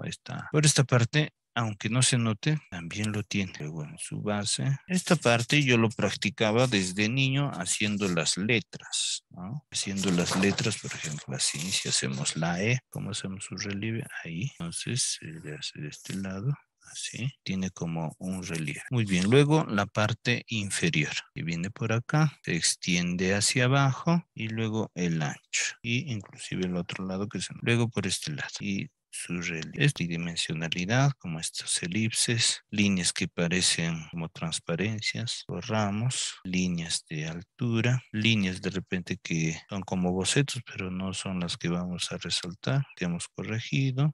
Algunos dibujantes rebajan todo el dibujo base, es decir, lo borran todo, o sea, como que fuese un boceto bien finito, ¿no? Yo lo dejo así para que se note el proceso de trabajo y más bien con un limpiatipo quito de repente algunas manchas que han quedado, o de repente quitar el exceso de grafito, donde las líneas se tornan muy oscuras o muy gruesas. Entonces, se baja su opacidad. Acá, por ejemplo, necesitamos más luz en la parte superior, entonces hay esas manchas. Finalmente, esbozo, hago que se note un poquito la sombras que se proyectan por este lado. Ya está listo también para poderle dar el efecto de claro oscuro, para lo cual podemos sacarle punta a nuestros lápices. Como yo ya he raspado, he tajado los lápices y los hago con punta larga, simplemente lo lijo, lijo las puntas para que poder hacer los detallitos. Ahora con los mismos lápices vamos a comenzar a darle el lápiz en un solo movimiento, es decir, en un solo ritmo para que podamos hacer que se vea bien ordenado. Todavía no estamos en el caso de los detalles, así es que solamente estamos haciendo una mancha, la cual se va a difuminar y después sobre esta mancha recién vamos a ir con los detalles. Por este lado también, pero estos elementos al ser de tonos bastante claros parecen como si fuese de yeso o pintados de blanco, ¿no? No tienen tanto contraste o más bien ¿no? De la copa, la luz también es desde la izquierda a la derecha, solamente que como esta zona es en sombra, porque la luz cae y ilumina más que todo este lado, entonces ese lado va a ser más claro y a partir de esta zona, en la mitad, va a ser oscuro hacia, es algo importante que sucede en este tipo de elementos, en vasijas, jarrones. Eso mismo también está aquí en pequeñito. Ahora, en esta zona sí mantiene esa forma de izquierda a derecha en el caso de la luz. En el caso del dibujo de rostros, esto es muy importante, las buenas transiciones y luego hacemos en la base. Voy a comenzar por estas pequeñas asitas y luego ya el elemento, que también tiene ese efecto. No se nota un tanto el caso del lomo de sombra, ¿no? Es por el fondo. El fondo y también la base es de un tono gris, así es que no se ve reflejado mucho o no refleja este gris mucha luz sobre los elementos. En esta primera capa hay que frotar más que todo el lápiz. No es como un trabajo lineal, estamos frotando nada más. En la última capa podemos hacerle líneas, ya notorias, líneas entramadas, así que hagan ver que nuestro dibujo se vea más interesante. Entonces así ya tenemos la primera base. Voy a también a representar las sombras que se proyectan para ya empezar a difuminar. La sombra de este objeto delgado inclusive viene hasta allí, que se proyecta hacia la... En el caso de la luz artificial para iluminar los bodegones, se suele utilizar el caso de una lamparita o estos focos de 100 o 60 watts, focos amarillos, aunque si utilizan estos, jala bastante energía, ¿no? Después en el recibo de luz te va a notar la diferencia. Estos fueron separados por luces LED que no definen mucho el contorno de las sombras. Entonces parece que esta luz artificial que tenemos en esta referencia fotográfica es LED. Cuando la luz es de esas lamparitas tipo bombas incandescentes, lo que pasa es que se definen más los contornos de las formas. Acá se funde un poco, se difumina también. Muy bien, ya estoy y controlarlo también. En toda esta zona me parece que podemos aprovechar esto. Muy bien, hasta allí suficiente porque aquí en esta zona el objeto, es decir, el objeto que está hacia atrás, ya está contrastando con esta zona, ¿ven? Que no necesita mucho. Podría ser un poco en esta parte superior, un poquito nada más, una ligera mancha para fundirle y que se pierda, que sea imperceptible, ya está. Pero hacia el lado de las sombras no nos conviene, más bien conviene que sea claro para que ya también resalte la sombra. Ya está, eso es suficiente. Ahora sí, vamos a fundirlo o difuminarlo, la primera mancha, y después hacer el trabajo lineal. En el caso de esta copa, me parece que la sombra debe venir hasta por acá. Voy a intensificarlo un poco más y acá también un poquito más intenso. Ahora sí, con un papelito vamos a hacer el difuminado. Ya saben, el difuminado tiene que ser también como que dibujando, ¿no? No se tiene que hacer de forma conjunta, frotando encima de todo, sino ir como que dibujando o generando la sombra. Entonces vamos a comenzar de izquierda a derecha. Primero el fondo. Hay que tratar de no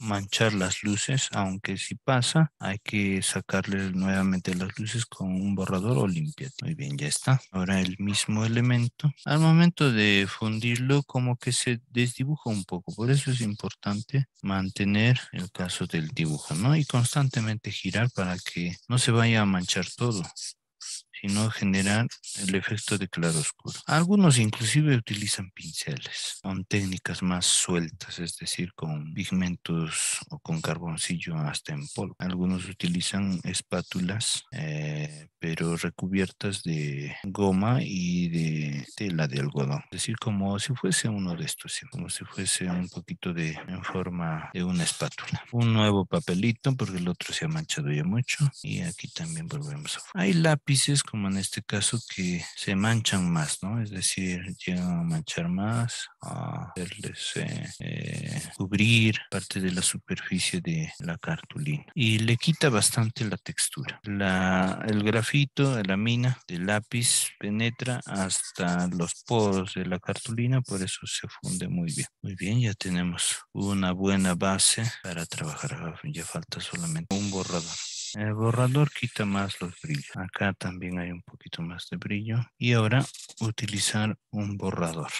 El borrador quita más todavía el caso de los brillos. Muy bien, voy a utilizar un borrador pequeñito para hacer esos detallitos. Perfilarlo acá al bordecito porque se ha manchado un poco. A este lado también. Muy bien, creo que eso es todo. Ahora, para hacer el trabajo mixto, es decir, poner una capa encima, pero con puras líneas. Para esta última parte pueden utilizar una hojita de papel para apoyarse en el dibujo, para que controlen mejor el lápiz. Acá al costado del así, porque como saben tiene relieve, acá también inclusive. Entonces se pone así y de la misma manera pueden apoyarse sin topar el caso del dibujo y hacer un trabajo de... Se trabaja con esto en dibujo artístico, pero también en pintura artística, principalmente en la pintura al óleo. Ahí pueden ir apoyándose. También este que es más grande, ya parece como un palo de escoba, aquí con un mazo como de bombo, de la misma manera. Me gusta más este porque la maderita no es como este metal frío. Entonces de la misma manera, fíjense, se apoyan y pueden trabajar. Como estos trabajos son pequeñitos, es bastante cómodo y como que estamos trabajando sobre una mesa, apoyarse con una hojita. La hoja no se debe frotar, es decir, si yo traslado la hoja no voy a frotarlo a la izquierda, a la derecha o hacia arriba, sino si lo pongo acá, mantenerlo. Quiero moverlo, sacamos la hoja y lo ponemos en otro. Porque si lo movemos constantemente, de la misma manera estaríamos manchando nuestro trabajo, ¿no? Entonces siempre ponerlo así. Y hacer el trabajo lineal, con puras líneas entramadas para acentuar nuestro dibujo. Entonces ahora sí le damos el máximo de contraste a partir desde un 50% de presión al lápiz hasta llegar a un 100%. Depende del dibujo y depende también del acabado. Ya saben que no convienen las líneas así cruzadas porque llaman mucho la atención. Tienen que ser entramadas como una gasa. Cuando uno estira una gasa así, entonces el hilo tiende a ordenarse así, ¿no? Y mientras da vuelta o mientras estiramos más. ¿Ya? Así de esa manera. Muy bien. Ahora en esta última parte vamos a poner un fondo musical para trabajar bien tranquilo, ¿no?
Muy bien, entonces las líneas están...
De igual manera, las líneas tienen que ser más suaves en las luces, ¿no? Sin presionar muy fuerte. Y ya está. Se van a entramar. En los bordes se puede perfilar, ¿no? Como un delineado, pero que no se note. Acá en el caso de las asas, como líneas delgaditas así, como si fuese una cinta. Las líneas entrelazadas se ven muy bien, como el caso de los grabados, de los billetes de las monedas, ¿no? Es decir, los soles, de los dólares, así, si se fijan muy bien, son dibujos lineales. Profe, ¿y tela vamos a hacer? Sí, el estudio de los pliegues, ¿ya?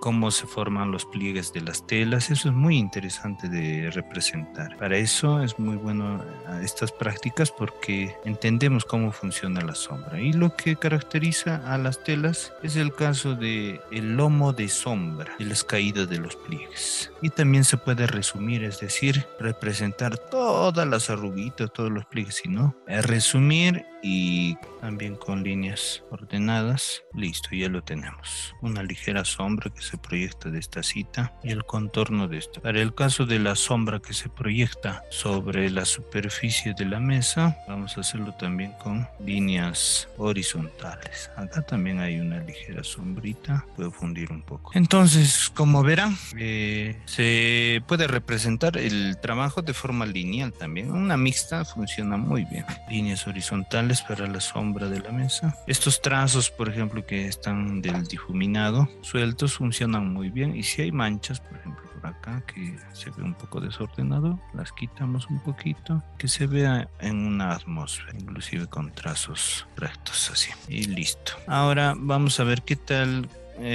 también les ha salido a ustedes. Pueden enviarnos una fotografía del proceso. No es necesario que esté terminado, sino el proceso significa cómo lo están algunas luces finales, con el borradorcito, como brillos así, ¿no? Damos y listo, eso es todo. Cuando el trabajo ya está terminado, lo único que queda es arruinar. Y le ponemos nuestra firma o fecha del ejercicio para dar conformidad a nuestro trabajo. Listo.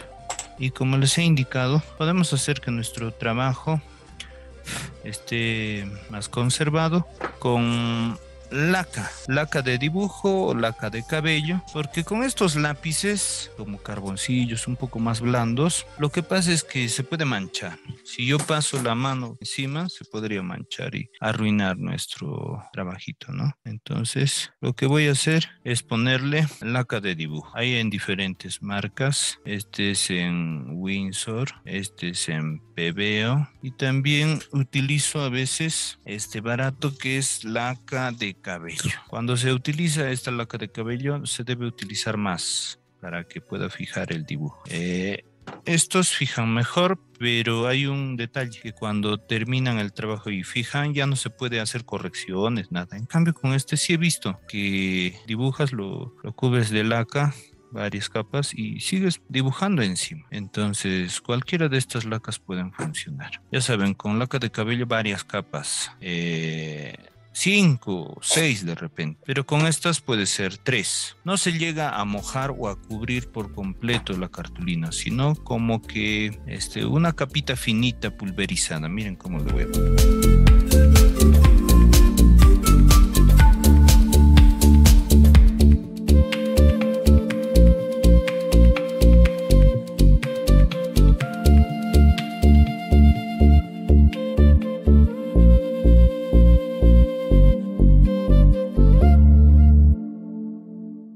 El primer paso es desarrollar un círculo en medio de nuestro papel o cuaderno, pero ligeramente hacia arriba.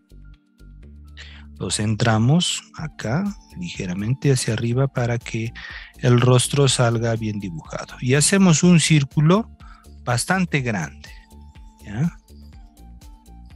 Ya saben que un círculo les puede salir girando y girando muchas veces, primero con un 10% o 5% de presión en el lápiz, y cuando ya estemos seguros ya presionamos cada vez más y siempre nos va a salir un círculo por dar tantas vueltas, y además que está un poco manchado, y después lo vamos a resaltar exactamente como un círculo, ¿no?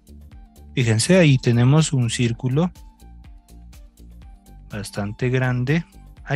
Cuando hacemos un círculo hay que fijarnos que hacia arriba el ancho esté igual que también en esta parte horizontal, entre arriba y abajo y izquierda y derecha, que tengan el mismo ancho, ¿ya?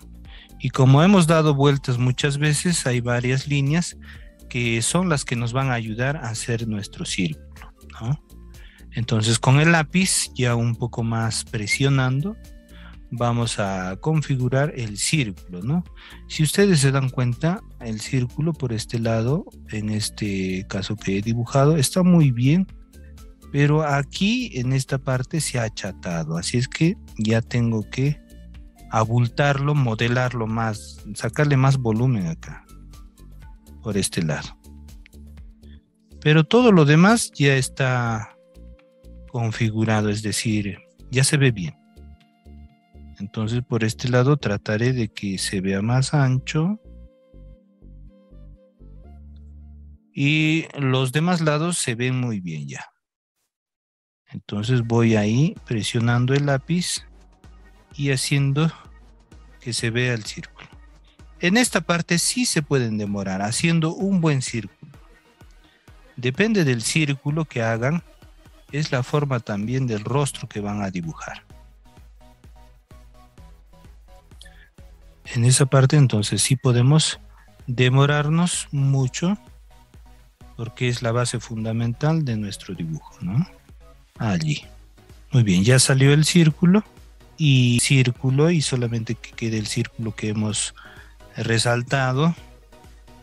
Ya saben que este proceso inclusive los dibujantes profesionales no lo hacen, es decir, no resaltan el círculo porque lo dejan así en la primera línea, así como mancha o primer boceto, no es necesario resaltarlo. Pero aquí lo estamos haciendo para que estén seguros ustedes de que su dibujo, como están iniciando este arte, su dibujo esté muy bien, ¿ya? Para que lo hagan muy bien. Inclusive pueden ajustarlo, es decir, ¿cuánto mide de ancho? A ver, vamos a medir exactamente, ¿ya? Mide 18,3 milímetros y de alto también debería medir así, 18,3 milímetros. En este caso mide 18,2 milímetros y de ancho mide 18,3 milímetros. O sea, por medio milímetro podríamos extenderlo acá para que sea más exacto. Ya está suficiente y listo. ¿Ven? Ya salió exactamente. Entonces pueden hacer eso. Ajustarlo, que el ancho con el alto sea el mismo o similar. Ya saben, dentro de los márgenes de error, ¿no? Puede ser entre 1 milímetro hasta 5 milímetros. Pero si ya el ancho es más que el alto por medio centímetro, ahí sí tiene que modificarlo, ¿no? Y hay que practicar más también. Pero si es dentro de los márgenes, están muy bien. Esténse satisfechos con su dibujo.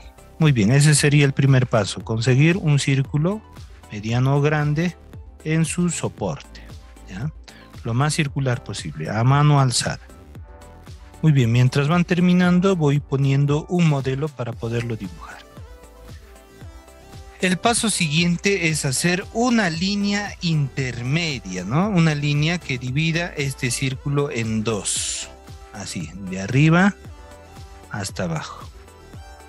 Para ello, nuevamente utilizamos la percepción visual, nuestra memoria visual, calculando por dónde estaría el medio, ¿no? Entonces ahí lo vemos ahí. Tratamos de calcular que sea exactamente por la mitad. Entonces primero con líneas suavecitas para que sea más 9 exacto.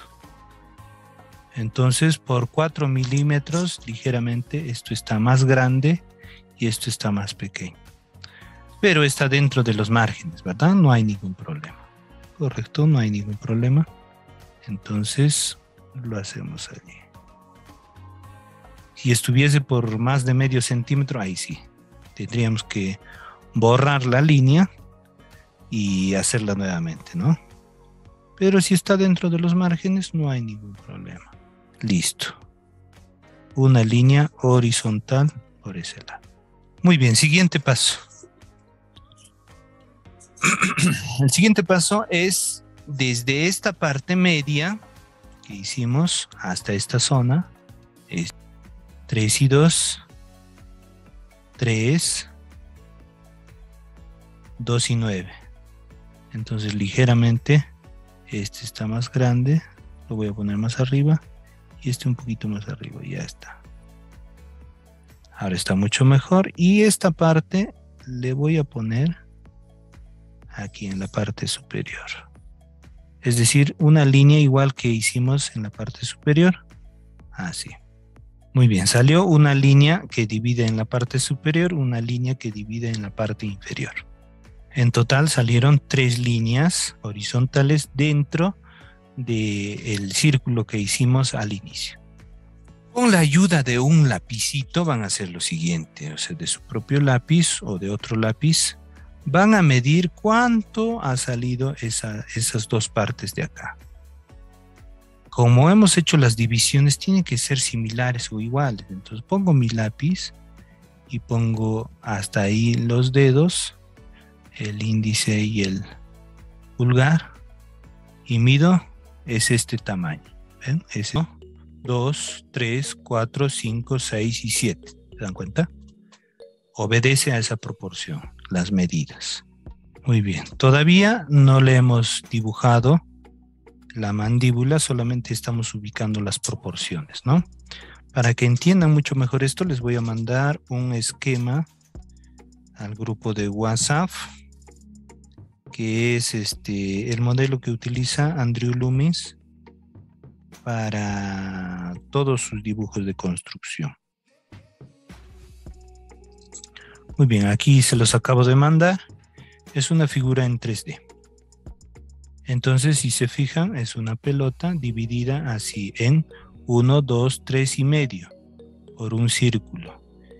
En esta figura 3D nos va a ayudar en próximas clases a entenderlo de frente, de costado, de perfil y de atrás también.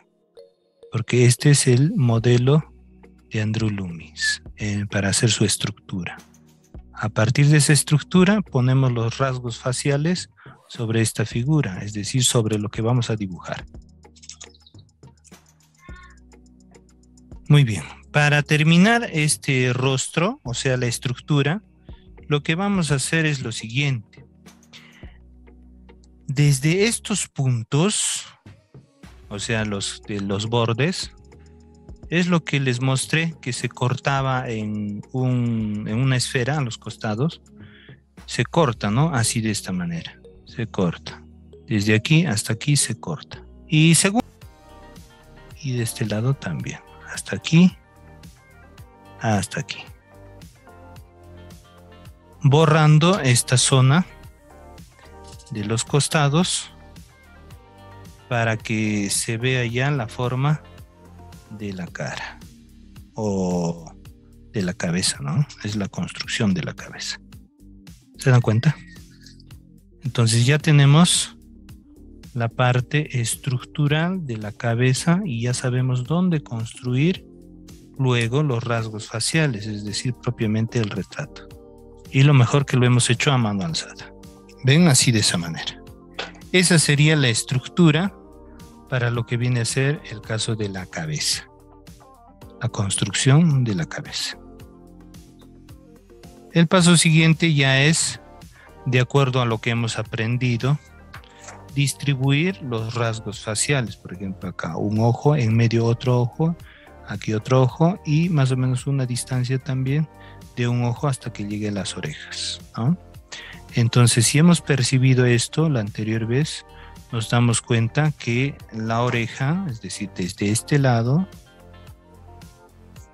hasta este lado, tiene que haber entre esto un espacio de 5 partes. Entonces, para ello podemos hacer la siguiente subdivisión. Desde este lado hasta acá hacemos la mitad y allí una línea para hacer la altura de los ojos. Y sobre esa altura hacer la división de los 5 espacios. ¿Ven? 5 espacios desde acá. Desde acá. Entonces, ¿cómo lo hacemos? Para eso hemos practicado, ¿no? Entonces, vamos a poner uno acá y otro acá. Ahí, 5 espacios iguales. Cuando estemos seguros, apretamos un poquito más y tenemos ya 5 lados iguales. Corroboramos y vamos a ver 3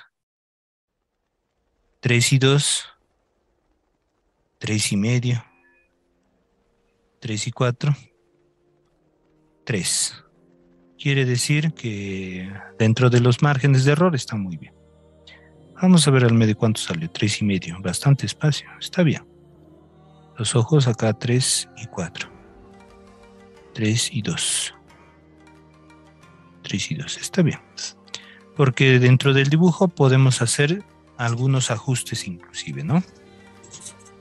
Así, fíjense, ya hemos ubicado estos espacios y como ya saben, el caso de la nariz es a un espacio, es decir, simplemente extendemos esta división hacia abajo. Vean, allí y esto acá abajo. Ya tenemos el tamaño y el ancho de la nariz. Así. Para la boca, en la comisura, podemos hacerlo hasta acá y hasta acá. ¿Ven? Así se van ubicando los rasgos faciales construyéndolo. Vamos a sacarle más punta al lápiz para ir haciendo esos detallitos. Muy bien, aquí hacia la nariz existe, como les decía, una parte que es como la glabela, es decir, una parte trapezoidal, así. Hacemos la estructura de la cara que llega hasta acá hacia las cejas, pero esta se se abulta por este lado para que pueda verse la parte hacia los ojos, ¿no? Así, antes de hacer los ojos. Y ya después podemos ver la altura de los ojos y podemos también hacer la parte de la forma, ¿no? Por ejemplo, por acá. Así, construyéndolo exactamente el iris en medio. Igual. Primero, tratando de distribuir todavía, no detallar el trabajo, distribuir los elementos, los rasgos faciales, haciendo que los rostros sean más anchos o más delgados. En este sentido, lo que vamos a hacer es, de acuerdo al modelo, incidir, por ejemplo, desde la forma de su rostro. Ahí. El caso de los pómulos sobresale un poquito. Así. Ya vamos anatomizando el dibujo. Y la quijada es un poco más delgada, pero ligeramente un poquito más grande. O como que más cuadrada, ¿no? Ahí. Hasta aquí. Y también hay una forma que viene por este lado, resaltando lo delgado que es. ¿Ven? Ya está. Y luego vamos hacia la frente. Por este lado. Que ingresa. Por acá también. Y ya le hacemos también el ritmo del cabello. Está por este lado. Ingresa por acá. La línea del círculo.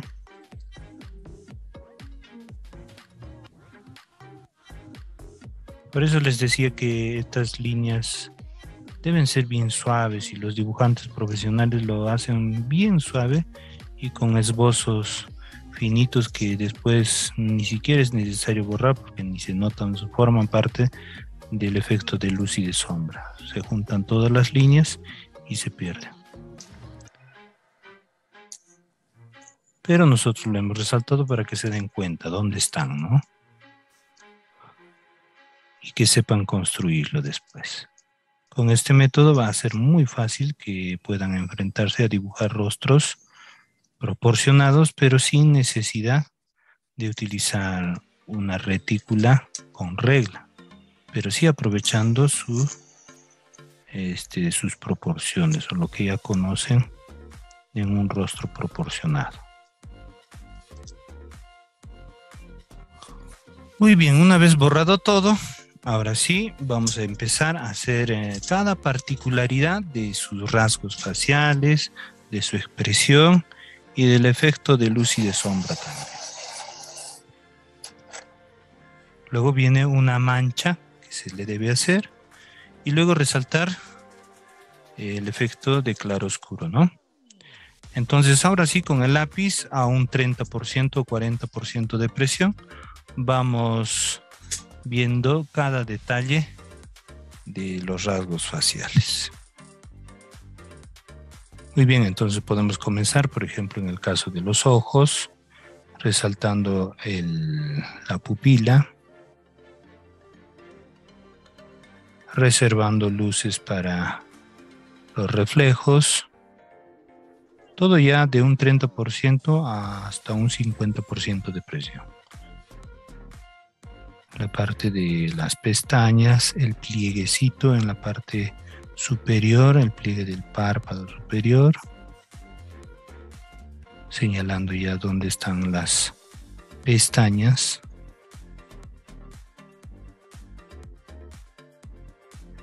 Esbozando ya ligeramente las sombras que tiene el retrato. Todo de forma lineal al inicio.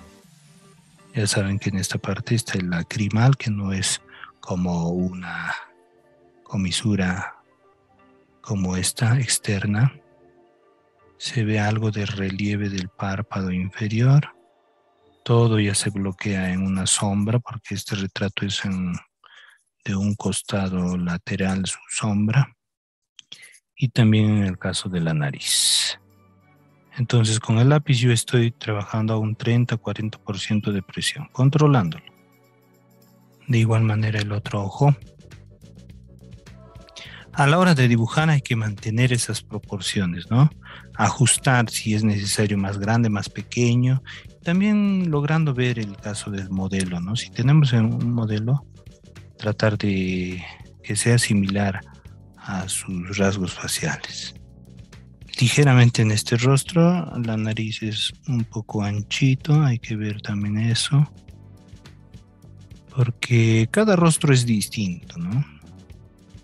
No todos son lo mismo, como siempre les digo. Cada rostro es distinto y es algo particular que lo diferencia de otros también. Si no, todos tendríamos el mismo rostro.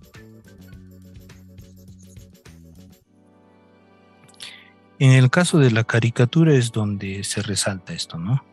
Es decir, cuán ser algunas transiciones o detalles propiamente, ¿no? Así. Muy bien, entonces llegado a este punto, ahora vamos a quitar las manchas o más bien poner las luces, ¿no? Pueden utilizar un limpiatipo borrador. Yo voy a comenzar limpiando esta zona, la del manchado, así. Pero ciertamente el proceso de trabajo con las líneas y todo, queda un buen registro, ¿no? Del dibujo académico. No es que tenga que salir. Y también en el cabello, ¿no?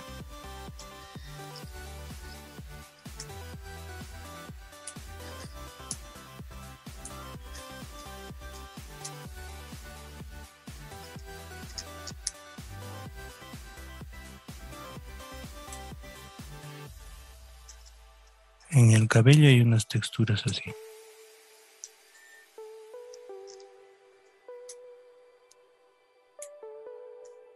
Envolventes. Y ya tendrían la base para hacer la última parte del rostro, ¿no? Ya buscando hasta el 100% de presión, sacarle la punta necesaria para los detalles. Podemos insinuar esa textura y mancharlo nuevamente o hacer las líneas que dan como resultado que el cabello se ve frontal también, porque sería como una foto de DNI, ¿no? Con un flash hacia adelante, entonces no habría el volumen requerido para hacer un dibujo artístico. Y de perfil generalmente se hace para estudio de las proporciones. Y ya conociendo esos temas de las proporciones, se puede hacer una interpretación ya de retratos en movimiento y hasta con gestos, ¿no? O expresiones faciales. Como mis estudiantes de comunicación visual, justamente esta tarde estaban practicando ejercicios de gestos, expresiones faciales, quiere decir contento, feliz, molesto, riéndose, amargo, llorando. Esos son temas avanzados ya en cuanto al retrato, las expresiones faciales, ¿no? Entonces, este tema de retrato es amplísimo, amplísimo, que se puede ir estudiando muchas veces y con diferentes ejercicios. Pero creo que en los proyectos, pero ciertamente dibujar así con estructuras es lo más interesante y avanzado posible. Eso les queremos compartir a todos los chicos que van a postular a Bellas Artes para que realmente se saquen pues muy buena nota. Esa es la idea, ¿ya? Para que tengan esta base y después no haya ningún problema a la hora de dibujarlo con bastante confianza. Para mejorar, como siempre me dice el profesor, ¿cómo puedo mejorar? Esto he fallado en tal cosa, ¿qué puedo hacer? ¿Qué puedo hacer? Como decía mi maestro, si quieres mejorar, dibuja. Si quieres aprender a pintar, pinta. Todo ello, ¿no? Inclusive en el tema económico, así recuerdo que mis maestros me decían. Yo les decía, profesor, ¿sabe qué? No me alcanza para los materiales, no tengo para mis materiales. Ah, ¿no tienes para tus materiales? Entonces pintas, y me decía. Quiere decir que, al menos cuando uno es estudiante de arte, puede solventarse sus estudios y hacer su trabajo, produciendo también dibujos. We have our 2B there, right?